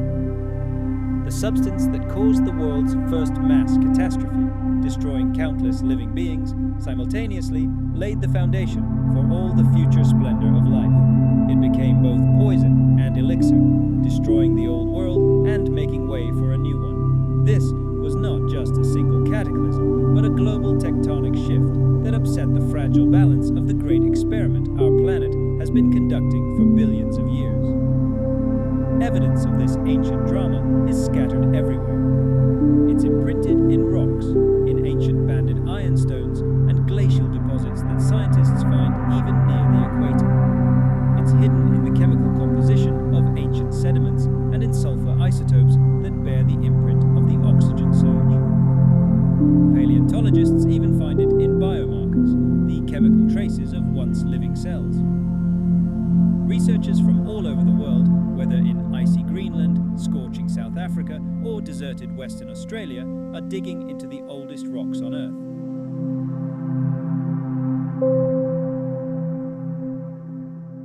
Using geological hammers and drills, they analyze the remains of ancient oceans that dried up long before the first land plants emerged. And what they find tells the story of a natural transition that, in essence, continues to this day. It was a turning point in Earth's history, symbolizing not only total destruction, but also great transformation. The Great Oxidation Event, that's what they call this event, which changed not only life itself, but also the face of our planet. Iron-rich strata gave way to so-called red strata. Sedimentary rocks, colored by iron oxides, could only have formed in a world saturated with oxygen. The very color of the Earth's surface changed. What was once grey-black began to rust. The planet literally became the color of the breath of long-extinct microbes. It's fair to say that our entire world turned red thanks to bacteria. The oxygenation of the atmosphere, global glaciations, and the emergence of complex cells were just a prelude. The most terrifying and captivating dramas in Earth's history were yet to come, but approximately 2.4 billion years ago, the rules of the game changed forever. Oxygen became firmly entrenched in the planet's history, and all life, for better or worse, had to reckon with it. The Great Oxidation marked a turning point, as if the planet were taking a deep breath after eons of silence. However, this breathing did not immediately become steady, and the ensuing silence proved deceptive.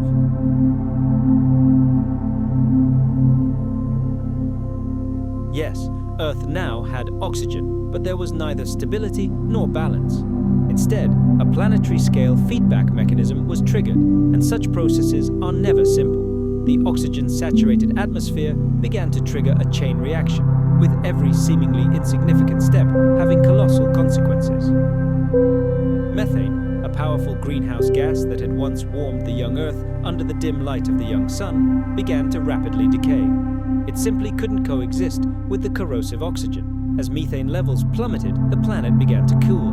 And this wasn't a gentle cooling. This was the arrival of all-consuming ice. There is compelling evidence that shortly after the initial oxygen surge, one of the most extreme climate catastrophes ever unfolded on the planet. Global glaciation was so profound that the oceans could have frozen from the poles to the equator. Our planet became a giant snowball floating through space. Although perhaps this icy ball wasn't perfectly smooth, some scientists suggest that there may have been areas of open water near the equator, trapped in the grip of impassable ice. Let's transport ourselves for a moment to this icy hell. The Earth is covered in meters-thick glaciers. The planet, once shrouded in a warm methane haze, now sparkled with icy frost. The oceans became white and silent, and the air froze in deathly stillness. The sun barely penetrated the freezing gloom, illuminating the icebound world.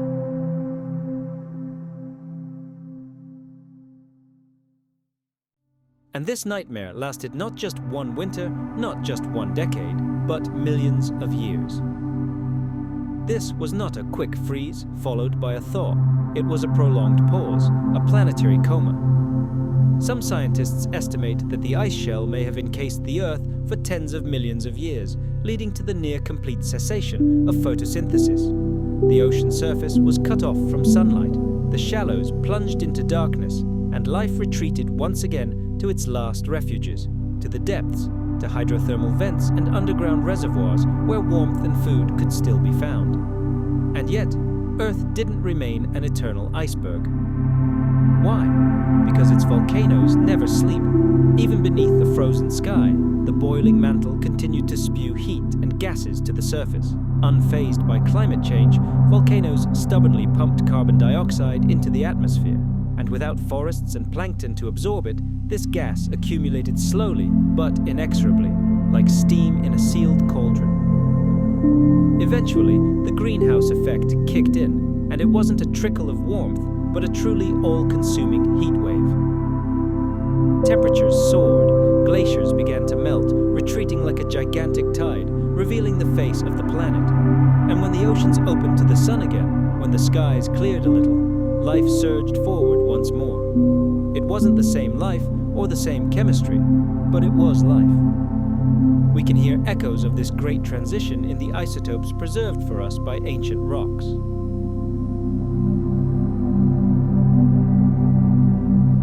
Carbon, sulfur, rubidium, iron all carry subtle chemical signatures that tell of changing oxygen levels, ocean acidity, and global temperature.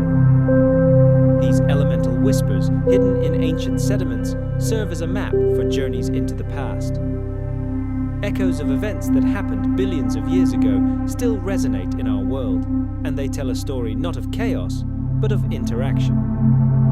Earth is not simply a stage for the drama of life, it is an active participant. This inextricable link between life and atmosphere, between rock and water, is what makes our planet unique. Other worlds may have volcanoes and even oceans, but it is precisely this delicate balance between biology and geology that has made Earth our home. After the first major wave of oxidation, oxygen levels continued to rise, but very slowly and unsteadily. Rather than a steady rise, it was a series of pulses, spikes, and long declines, followed by further sudden surges. It would be over 1 billion years before oxygen levels reached even a fraction of today's levels. And all this time, life didn't sit idly by. It experimented. Cells became increasingly diverse. Some retained their ancient anaerobic habits, hiding from the toxic gas, while others learned to use oxygen to their advantage. To adapt to the new rules of the game, some organisms grew larger and more complex, while others learned to cooperate. One of the greatest inventions of this era was symbiosis.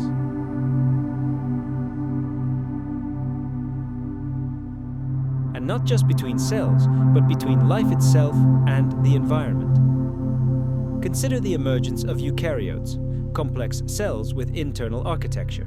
Their emergence didn't just transform biology, it expanded its capabilities to unimaginable limits. These new cells had nuclei to securely store and protect DNA. Mitochondria, descendants of independent bacteria, lived within them, now producing energy in exchange for shelter and protection. These new life forms possessed flexibility, complexity, and incredible potential. Gradually, they began to branch, diverging into lineages that, billions of years later, would give rise to fungi, plants, and animals. But at that moment, in that quiet period following planetary chaos, they were still microscopic creatures, floating in oceans where oxygen was still very scarce. About 1.8 billion years ago, oxygen levels stabilized again, but never reached their current levels. For hundreds of millions of years, they fluctuated at a tiny fraction of their current concentration. This strange and long pause in Earth's history is sometimes referred to by scientists as the boring billion. It was a period when, at first glance, almost nothing changed. Evolution seemed to slow down, and oxygen levels stagnated. The climate cooled and entered a state of prolonged stability. Compared to the turbulent cataclysms that occurred before and after this period, it seems serene and tranquil, but calling it boring would be a mistake.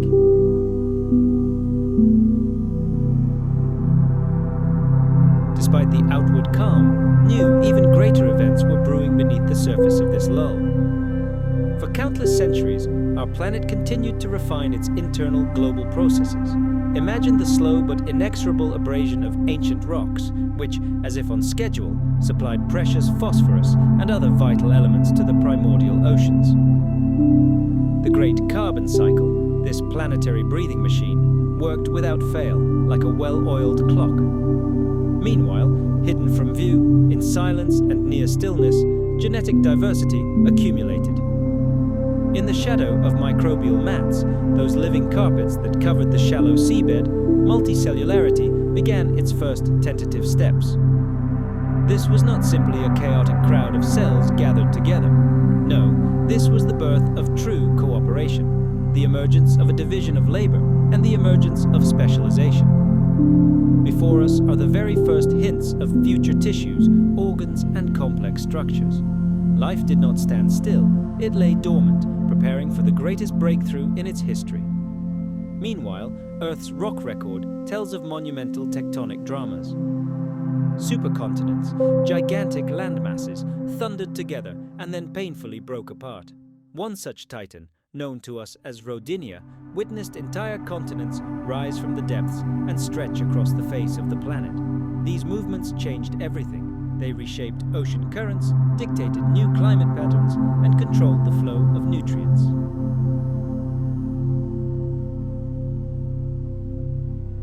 Mountain ranges rose skyward, only to be eroded into dust by wind and water. Mighty rivers carved their way through rock, carrying its particles to the sea. Massive feedback loops were triggered again and again, and all the while, oxygen patiently bided its time. It never went away. Its advance was simply paused. Perhaps it was held back by a nutrient deficiency, or perhaps by the delicate balance between those who produced it and those who consumed it. Each act of photosynthesis generated a counter-reaction elsewhere, maintaining equilibrium in the complex chemistry of the entire planet. However, this calm was not destined to last forever. Finally, sometime between 800 and 600 million years ago, at the end of the Proterozoic era, the pendulum swung again. Atmospheric oxygen levels began to rise again. At first, the increase was barely noticeable, but then it became increasingly rapid. This second wave of oxygenation, sometimes called the Neoproterozoic Oxidation Event, cleared the stage for the coming explosive flowering of animal life. What triggered it? There is still no definitive answer.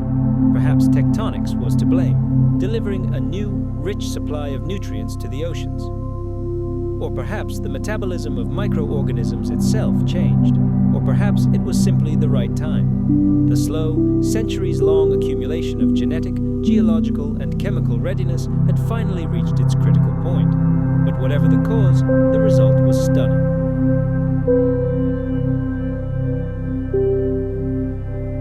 A completely new chapter was opening in the history of life on Earth. The planet was once again the scene of monumental change. For the second time in its history, oxygen levels began to rise steadily, setting the stage for the emergence of the Ediacaran biota, a fascinating and enigmatic community of soft-bodied organisms unlike anything we know today. Their fossilized remains have been found across the globe, from the deserts of Namibia to the cliffs of Newfoundland and Australia. Among them were creatures resembling quilts, disc-shaped forms, and mysterious spirals that we believe hovered in the depths of ancient seas. These creatures were not yet animals as we understand them. They had no hard skeletons, no clearly defined heads, no mouths, but they were multicellular and reached impressive sizes, the first clear sign that life had embarked on a path of increasing complexity. And all of this was only possible thanks to oxygen. However, as before, he wasn't the only player in this field. The planet's carbon cycle entered a phase of frenzied activity, triggering dramatic climate swings. Perhaps it was the rising oxygen levels that triggered a wave of glaciations across the planet. The ice returned, and life was forced to retreat, to lie low. And once again, planetary feedback loops played their strange role. Earth was once again reborn from its icy captivity. But this time, everything was different. The world became not just more breathable, it became far more dynamic.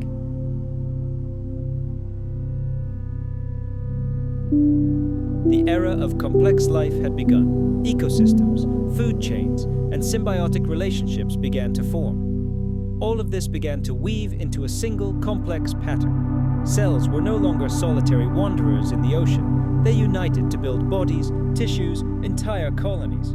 They learned to sense light, they began to move, and when the Cambrian explosion finally erupted, it brought with it eyes, shells, limbs, and the first true predators. But the foundation for this incredible breakthrough had been laid long before, in the deep, slow, oxygen-rich currents of Earth's Middle Ages. Looking back, you realize this whole story resembles an ancient myth. The emergence of a single molecule that reshaped the sky, frozen the oceans, destroyed the old world, and sowed the seeds of a new one. A gas that is simultaneously the breath of life and the executioner's sharp blade. A substance so, today, we take our Earth for granted, forgetting that there was nothing calm or predictable in its past. Such is the nature of planetary change. It doesn't always happen explosively. Sometimes it creeps up quietly, over millions of years. Sometimes it poisons, and sometimes it transforms. Oxygen didn't seek to be either the hero or the villain. It simply was, and life, stubborn, adaptable, and forever seeking new paths, simply found a way to coexist with it, adapting or perishing in futile attempts. When Earth changes, it rarely does so gently.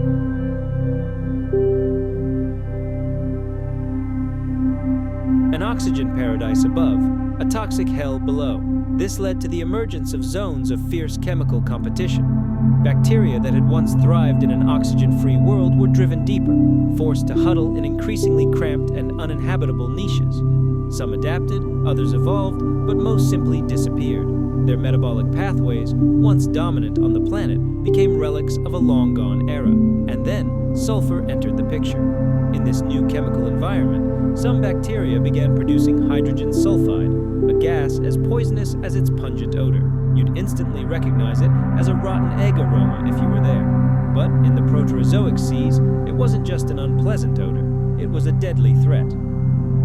Sulfide-producing microbes thrived in the anoxic depths, and as they grew, they released colossal volumes of hydrogen sulfide into the ocean. Occasionally, this gas would even escape into the atmosphere. This phenomenon, known as euxinia, created conditions in which the water was simultaneously deprived of oxygen and saturated with toxic sulfides. It was a death sentence. Hydrogen sulfide is lethal to most forms of aerobic life, binding to proteins and disrupting cellular structures. In high concentrations, it can suffocate even the most resilient organisms, but even more terrifying is its ability to destroy the ozone layer in the upper atmosphere, weakening the planet's fragile shield against deadly ultraviolet radiation.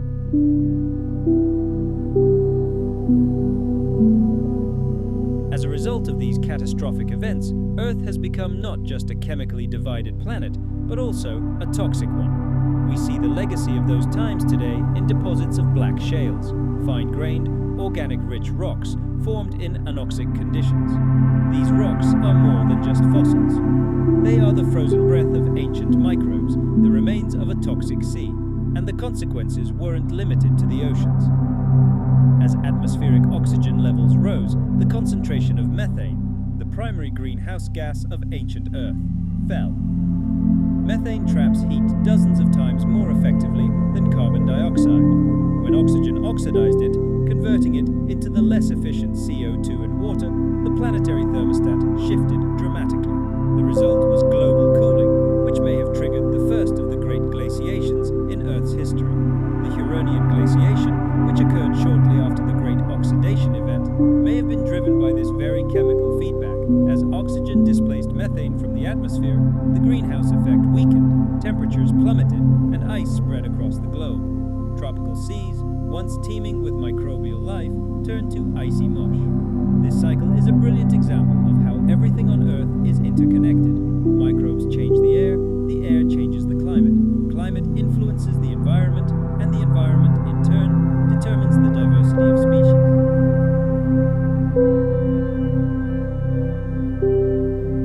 Species, in turn, change the planet's chemistry, and this process repeats again and again in a mesmerizing, almost elegant cyclicality. Despite all these cataclysms, life continued to cling to existence, not everywhere and not without enormous losses, but it continued to evolve. Numerous anaerobic organisms, for whom oxygen was a deadly poison, were forced to seek refuge in isolated pockets of the ancient world, in deep seabed sediments, in scorching hot springs, and at the foot of underwater volcanoes, in the last oxygen-free fortresses on a planet that would never be the same. They found salvation in the most inhospitable places, in poison-soaked soils. There, in this hell, they became living relics, ghosts of a bygone era, extremophiles, creatures capable of surviving in unimaginable conditions. But there were others, those who didn't flee but embraced the fight. These organisms began a desperate arms race against oxidative stress, creating entirely new biochemical tools, previously unseen proteins and enzymes. And imagine, their descendants are still among us. Like ghosts from the past, they dwell where oxygen remains an enemy, in the boiling craters of underwater volcanoes or in deep, lightless underground waters. These humble bacteria are living archives, silent guardians of the memory of that ancient Earth. While the rest of the world greedily inhaled the new gas, they remained faithful to their oxygen-free past.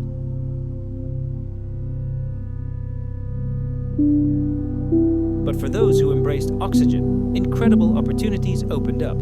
Its arrival enabled oxidative metabolism, a far more productive way to obtain precious energy. This allowed cells not just to survive, but to grow, become more complex, support increasingly sophisticated processes, and even form complex internal structures. This metabolic breakthrough didn't happen overnight. It was the result of countless eons of trial and error, random mutations, and ruthless natural selection. But the reward exceeded all expectations. New, far more advanced players emerged on the stage of life, eukaryotes. These were cells on a completely different level, possessing a true command center, the nucleus, as well as a set of specialized organelles and a complex internal organization. The first of these eukaryotes were likely microscopic solitaries, living in microbial mats or drifting through the water column as but they already carried within them the seeds of future greatness. Their modular structure, flexibility, and incredible potential for development were an unattainable dream for their more primitive predecessors, the prokaryotes. The emergence of eukaryotic cells was one of the turning points in the great drama of life on Earth. And while oxygen wasn't the sole culprit behind this triumph, it undoubtedly played a key role. Without it, it would have been simply unthinkable to power these new, complex cellular factories.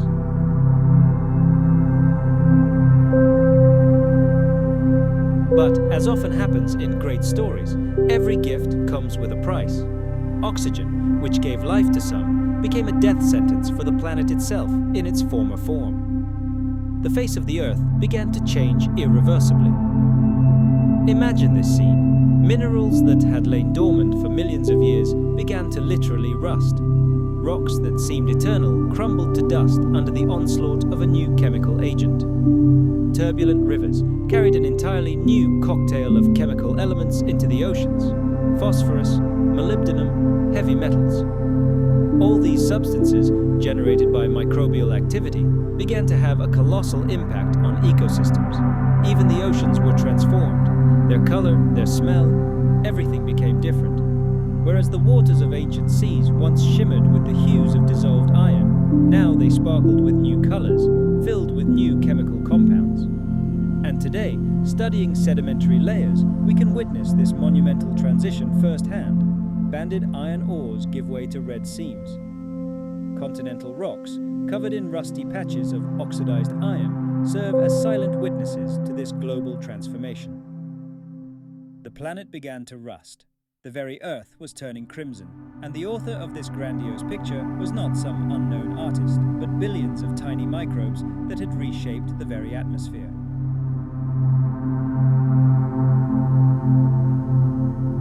The rust that covered entire continents became one of the most majestic and terrifying testaments to how invisible life can transform an entire world beyond recognition. However, the atmosphere didn't become like ours overnight. For long, unimaginably long eons, oxygen concentrations remained negligible, perhaps just 1 or 2% of today's levels. This was too low for the emergence of animals or even for fire to survive. But it was enough to tip the balance forever in favor of a new oxygen-rich world. The Earth was plunged into a strange twilight. It was a strange, transitional time when oxygen was already in the air, but its amount constantly fluctuated. Life reached the peak of its complexity at the very edges where old and new worlds met in a delicate balance. This wasn't a scorched, post-apocalyptic desert. No, it was more of a transition zone, a gigantic natural laboratory where the future was being born. And in this laboratory, life began to explore new developmental pathways. Some microbes formed colonies, creating the first rudiments of complex communities, while others experimented with a diversity of forms. Genetic complexity grew, and perhaps it was then that one of evolution's greatest gifts, sexual reproduction, was born. The gene shuffling that would one day lead to the most incredible creatures had already begun. However, these first tentative steps were slow, and almost nothing remains of them in the rock record.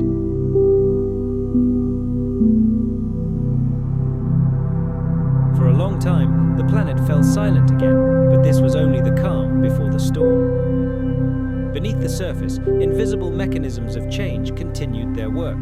The carbon cycle was shifting. New life forms triggered new processes of rock weathering, and the delivery of nutrients to the oceans was completely transformed. A gigantic feedback system, ticking like a clock, was setting the stage for the upheavals to come. The planet would never be the same. It had shed its old skin, and with a blink, emerged in a new, unrecognizable form. The age of oxygen had arrived, but like any new era, it began with a brutal conflict.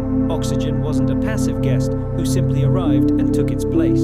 It was an aggressor, an active participant in the drama, reacting with everything around it. It reshaped the world around it, changed it fundamentally, and established a new order at every level. The biosphere responded to this challenge slowly and cautiously. It wasn't an explosion of innovation, but rather a series of countless small experiments, many of which led to an evolutionary dead end, but some of which opened the way to the future. And the Earth itself was not left untouched. geological processes, eternal and powerful, also submitted to a new order. The oxygen revolution triggered tectonic shifts in the very depths of the planet. Minerals, considered stable for centuries, began to dissolve under the influence of global oxidative weathering.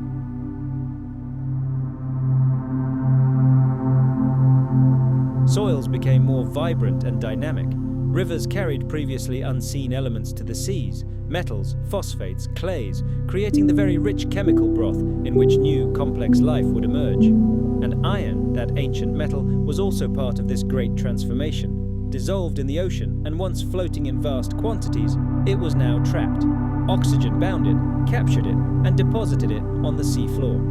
Today, the gigantic iron ore deposits that fuel our civilization, providing us with the steel for bridges, ships, and satellites. All this is the legacy of ancient sediments formed during that global chemical war. The consequences for marine ecosystems were catastrophic. Many of the ocean's first inhabitants were perfectly adapted to a world rich in iron and almost completely lacking oxygen. They relied on a chemistry that was now irrevocably lost. Some of these organisms retreated to the depths, seeking refuge in anoxic layers where the new gas could not reach. Others managed to adapt, learning to utilize the new elements or resist the toxic effects of oxygen, but many simply died out, vanished forever. But there, in the shallows, in a thin, oxygen-rich film of water just below the surface, a new world was emerging. This was the birth of the first oxygenated oases, localized zones where old and new life collided. In these zones, the composition of microbial communities began to change dramatically. Cyanobacteria took the lead, forming new, complex ecosystems.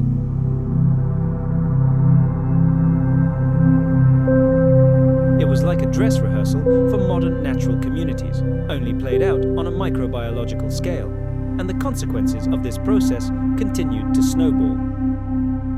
Changing ocean chemistry made essential trace elements such as molybdenum, zinc, and copper available. These metals are essential for the enzymes that control the most complex cellular processes.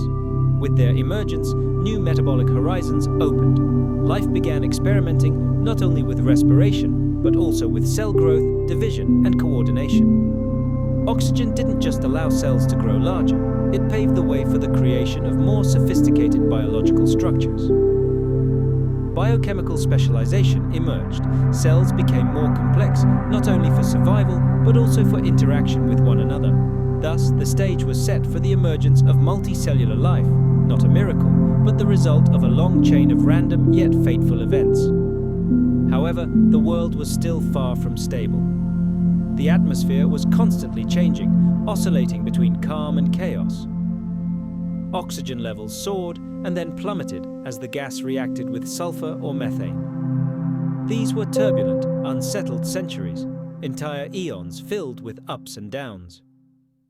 One of the main culprits of this instability was the sulfur cycle. Oxidative weathering on land washed vast quantities of sulfates into the ocean, creating a veritable feast for sulfate-reducing bacteria. These microbes, in the process of their activity, produced toxic hydrogen sulfide.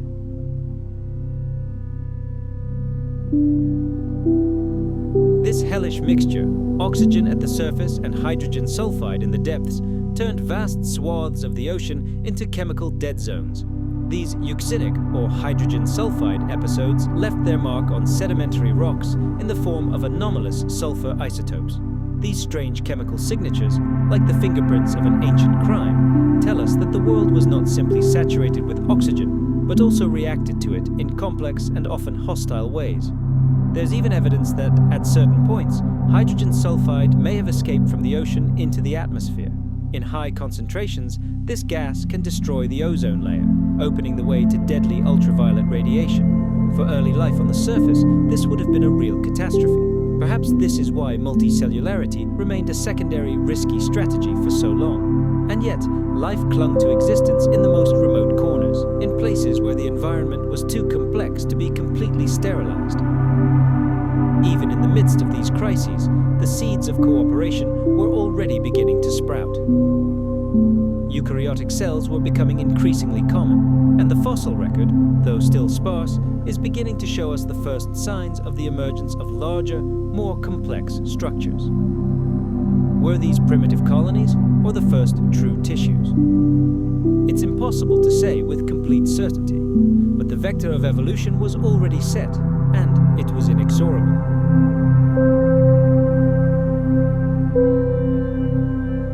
And our planet's climate was not immune to these monumental changes. Imagine the oxidation of methane, the accumulation of carbon in ancient shales, the drop in atmospheric CO2 levels. All of this acted like a giant planetary thermostat turned to cold. A period of global cooling had arrived. The Huronian glaciation may have been the first in Earth's history, but it certainly wasn't the last in this chilling series. In the late Proterozoic, our planet experienced at least 3 colossal ice ages, each more merciless than the last. These weren't just harsh winters. This was a planet in a lethargic slumber. Ice gripped even the equatorial latitudes with an iron grip. Giant glaciers crawled along mountain ranges, and what had once been the tropics were buried under a thick layer of snow. In the ensuing silence, after each glaciation, oxygen began its journey back into the atmosphere.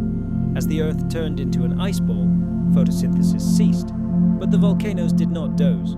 They continued to spew carbon dioxide, and its concentration grew uncontrollably. Eventually, this greenhouse effect became so powerful that the ice began to retreat. And then, photosynthetic life, starved and hardened by trials, returned with renewed vigor. Each such freeze-thaw cycle was a brutal rehearsal of what awaited life in the future. A true test of strength, a test of biological endurance. By the end of these turbulent climate swings, life had been transformed beyond recognition.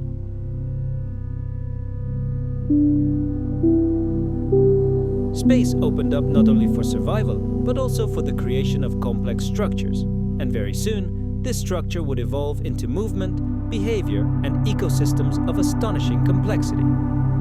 But that's another story, for another evening, because here, at this moment, Earth changed, not healed, not destroyed, it became something else entirely. It is a breathing planet, where storms and calms are now created by biology itself. The stones of this world are stained with the waste products of cells too tiny to be seen. The skies were cleansed not by magic, but by pure chemistry. The oceans, having tasted rust and poison, still found a way to push life forward. The Great Oxygen Event. This was more than just a turning point. It was the proclamation of a new law. Life does not simply exist on Earth. It inscribes itself into the very essence of the planet, molecule by molecule. The Great Oxygenation Event seems like an absolute beginning, the moment when the world turned upside down and the sky itself began to breathe. But in reality, it was just one chapter in a much longer and more complex saga. By that point, the Earth had already experienced numerous cycles of creation and destruction, ruptures and lulls, even 3 billion years ago.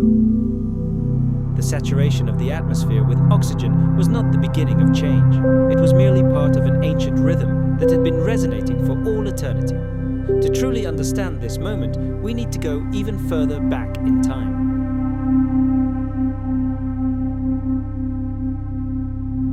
But here, the second principle comes into play.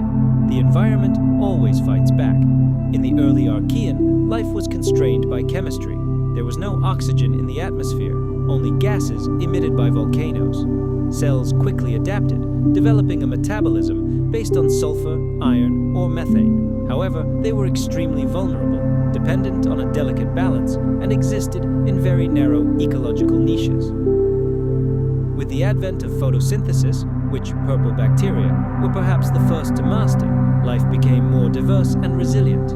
But the real revolution occurred when cyanobacteria entered the picture.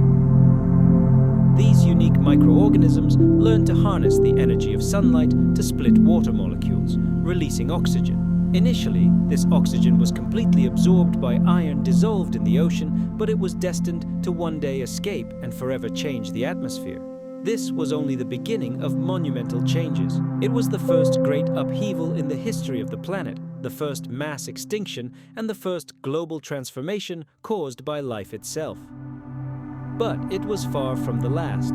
Earth's history is not a smooth ascent to perfection. It is a series of catastrophes, disruptions, and resets. The Great Oxidation Event destroyed the Archean world, but was itself disrupted by subsequent glaciations, climate cycles, and continental drift.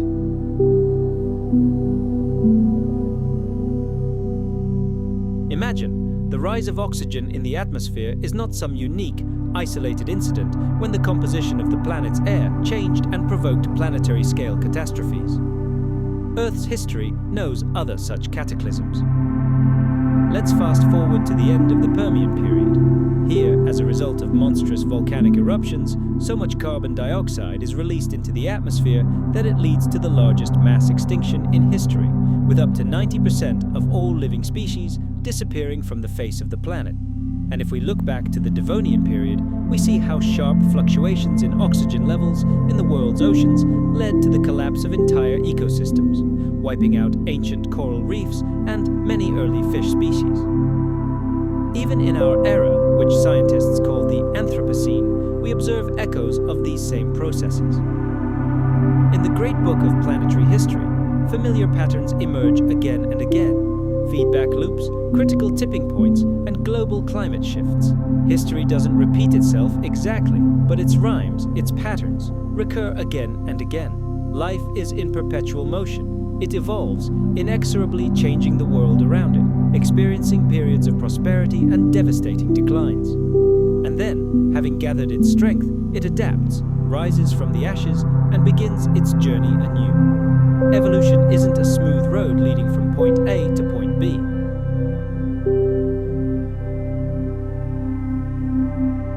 Rather, it's a gigantic twisting spiral, sometimes soaring to new heights of complexity, sometimes spinning in place, and sometimes plummeting into the abyss, forcing all life to start over. And the Great Oxidation Event, when viewed in this broader context, is just one turn of this grandiose spiral.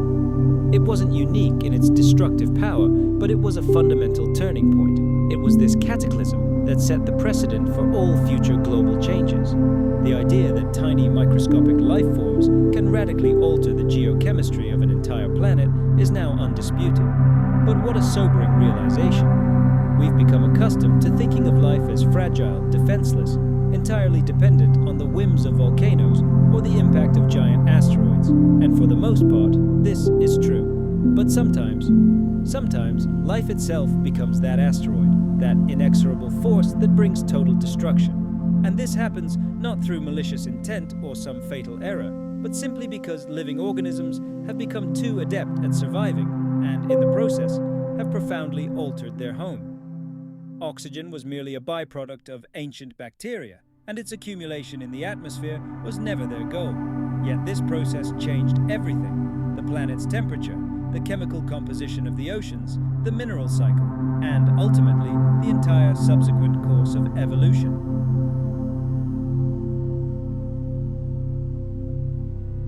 This event completely reshuffled the deck, creating new winners and dooming the losers, rewriting the script of life from scratch. All of this brings us to a deeper thought, the idea of humility before the planet's forces. What if we look at all of this from a different angle? What if the true story of Earth isn't the story of specific species, trilobites, giant ferns, or even you and me? What if it's the story of global feedback systems that allow the planet to find a new equilibrium, overcoming the destruction we, living beings, cause? The planet allows one system to evolve until it threatens global stability, and then, figuratively speaking, cools it down, reins it in, and changes the rules of the game. Not consciously, not by someone else's will, but through its uncanny ability to self-correct. Imagine this eternal cycle. Oxygen increases, life flourishes, but then this same life leads to collapse. The planet is frozen in ice.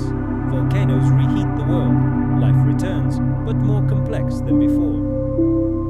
Cycles within cycles, intertwined stories, where everything is connected to everything else. But there were earlier events, less noticeable but no less important. the invention of methanogenesis, when methane-producing microbes emerged and helped warm the young Earth. Or the development of early forms of photosynthesis, which, long before the oxygen catastrophe, were already blazing new trails for energy use.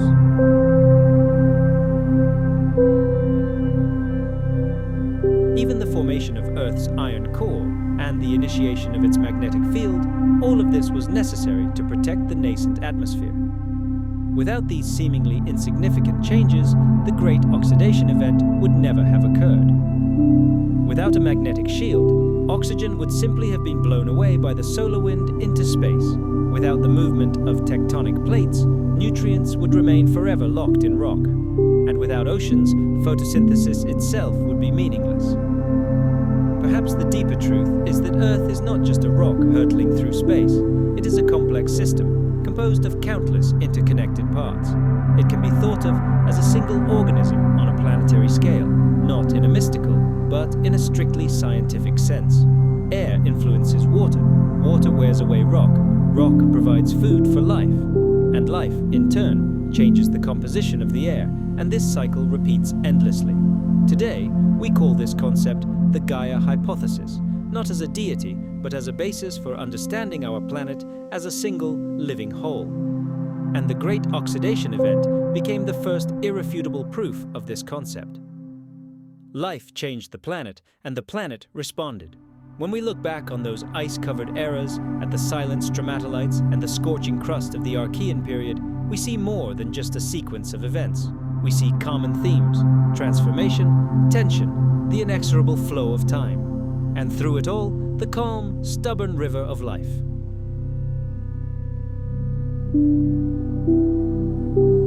It's in these quiet, forgotten corners of the planet where seemingly nothing ever happens that entire generations of scientists have dedicated their lives to unearthing secrets from the depths of the Earth. The story of how we came to understand the Great Oxidation continues.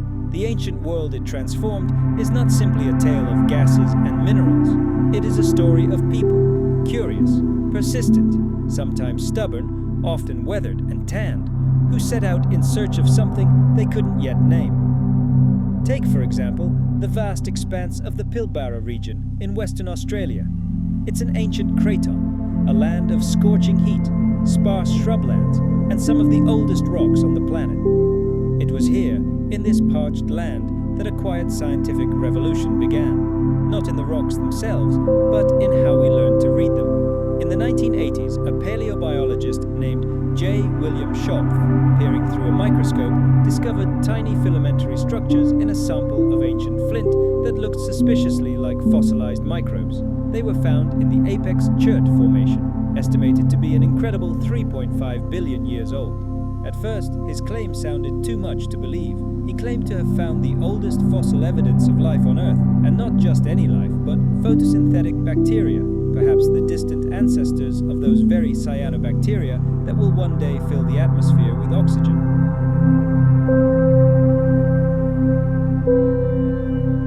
The ensuing debate was heated, turbulent, and at times deeply personal, dividing the scientific community. Some scientists accepted his arguments, but others expressed serious doubts. Were these filaments truly biological, or could they simply be the result of mineral growth, which sometimes creates bizarre shapes that mimic living organisms? The line between the living and the non-living becomes incredibly thin when evidence is so ancient that it predates most modern continents. Years passed, technology improved. New studies employed sophisticated methods such as spectroscopy and isotope analysis. Scientists returned to the Apex Formation fossils again and again. Some results seemed to confirm their biological origin, while others cast doubt on this hypothesis. Even today, these debates continue, reminding us that in science, mystery often outlasts certainty. However, despite the controversial status of the apex fossils, they opened a new door for researchers. They demonstrated that the search for the earliest life on Earth was, in principle, possible, that it was worthwhile to venture to the harshest, most ancient, and most inhospitable corners of the world in search of answers. And so the researchers continued their excavations. In South Africa's Barberton Greenstone Belt, they found new clues, traces of microbial mats, distinctive carbon isotope ratios, and banded iron ores. These rocks also spoke of the antiquity of life.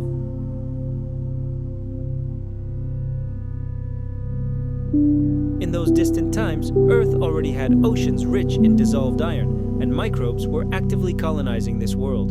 And when it comes to finding answers to these questions, one name often comes up: Roger Buick, an astrobiologist and geologist. It was his work that helped us see our planet in a new light during its earliest stages. He learned to read the writings left by time in ancient rocks, giving us a better understanding of how the environment changed at the dawn of Earth. In both Greenland and Australia, chemical fingerprints were discovered, the first signs that oxygen, a product of photosynthesis, was already beginning to influence the young world. But perhaps even more stunning was the fundamental shift in how researchers learned to read the planet's rock record. They suddenly realized they were looking not at silent, frozen slabs, but at multi-layered, epic narratives.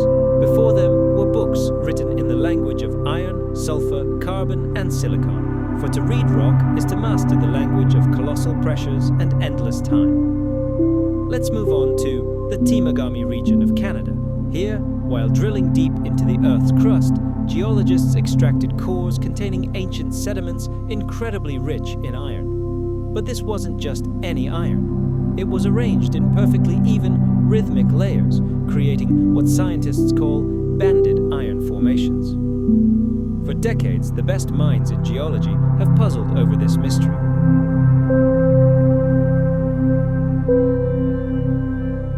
They were interested not only in when oxygen appeared, but also how quickly it accumulated.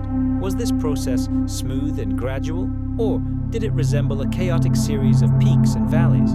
Did this event occur in a single moment, or spread out over many waves? In search of answers to these questions, scientists turned to one of the most powerful tools in their arsenal: isotope geochemistry.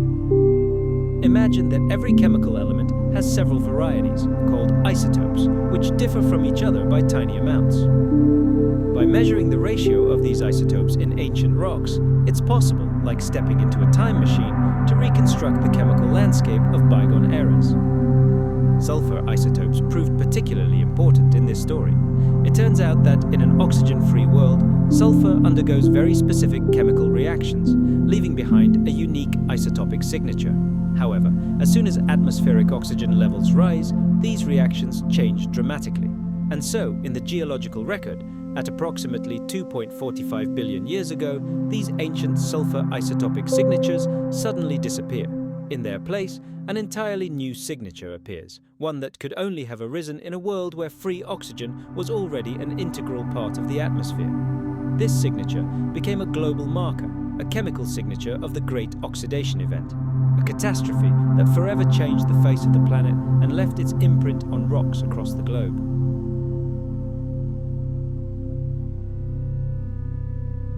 This event was a true turning point in Earth's autobiography, written in stone, and it raised even more questions. What was the source of the oxygen? Was it really just tiny cyanobacteria behind it all?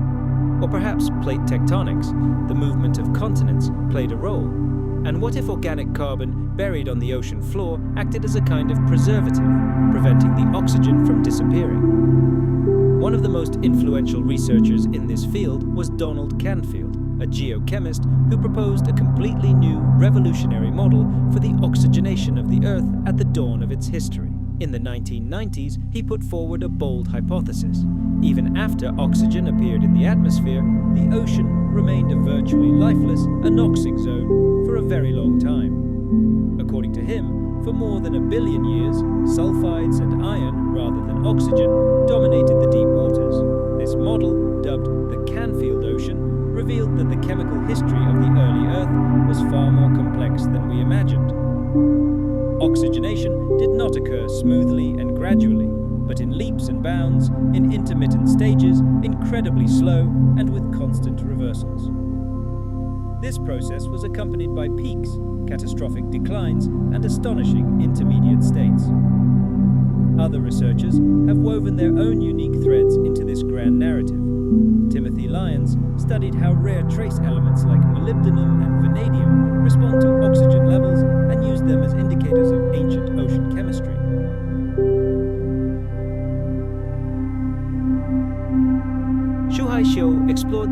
earliest multicellular organisms and the environmental shifts that may have triggered their emergence.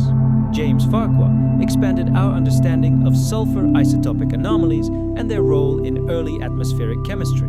Their collaborative work became a veritable scientific symphony, its sounds echoing from laboratories across lifeless deserts, glaciers, and the ocean floor. And everywhere, they were surrounded by rocks, silent witnesses, waiting and observing. Every time the drill extracted a new core, every time a new isotope was analyzed, or every time a new microscopic world was discovered under the microscope, another note was added to this music of Earth's deep past. While many of these discoveries were made in sterile laboratories, some of the most important finds were uncovered right in the field, and these moments were filled with genuine human drama. Just imagine a graduate student somewhere in Greenland, knee-deep in snow, hammering away at a piece of rock. Little did he know that this inconspicuous sample, about to be placed in his backpack, would later be found to contain the isotopic signature of 3.8 billion-year-old life. Now imagine a geochemist trudging through the scorching Namibian desert, sweltering under the weight of water canisters, field journals, and hope. Or a paleontologist blowing dust off a flat stone and suddenly freezing, realizing the pattern beneath his fingers is no random trick of nature.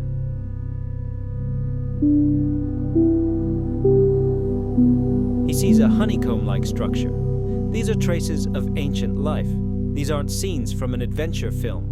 This is reality, and it's born not by blind luck, but by incredible persistence. Science, especially the science of the deep past, isn't built solely on brilliant insights.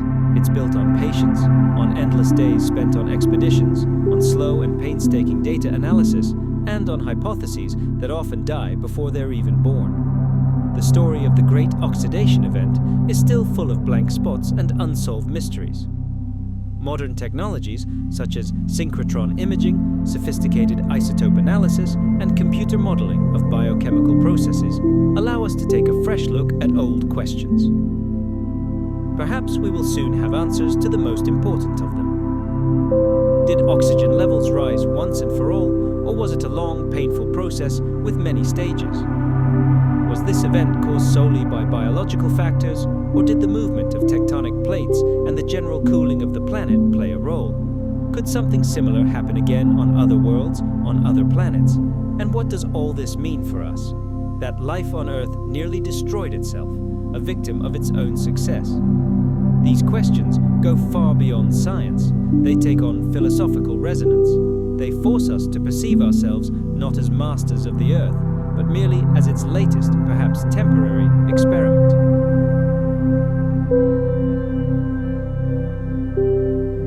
They compel us to consider how fragile the balance of nature can be and how powerful creatures can be, visible only under a microscope or as a fingerprint in a stone. These discoveries have the potential to revolutionize our understanding of the world. After all, as scientists say, they have discovered not only the existence of oxygen, but also free will in the biological sense. We have learned that life is capable of transforming entire planets. These microbes were able to trigger an irreversible chain reaction on Earth. Cells too tiny to be seen with the naked eye were capable of changing the color of the world's oceans, the chemical composition of the air, and even the course of geological history itself. This may be the most astonishing discovery of all. We haven't simply found evidence of the distant past. We've found a mirror. To understand the Great Oxidation process or any other mystery of ancient Earth, we must first come to terms with one thing: we will never see the full picture. This work demands humility from scientists and a willingness to accept that any new discovery may undermine the most well-established theories. It demands reflection, not overconfidence. You collect fragments, build models, and wait for the stone to speak to you. And yet, despite this endless wait, something happens to people who dedicate their lives to studying the planet's long memory. They begin to perceive time entirely differently, not as a straight line, but as a boundless landscape.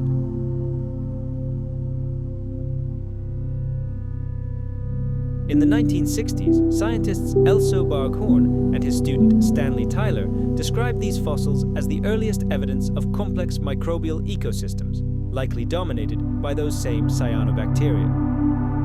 Their presence in such ancient rocks helped definitively confirm the chronology of the greatest event in the history of life, the explosive increase in atmospheric oxygen caused by the emergence of photosynthetic communities.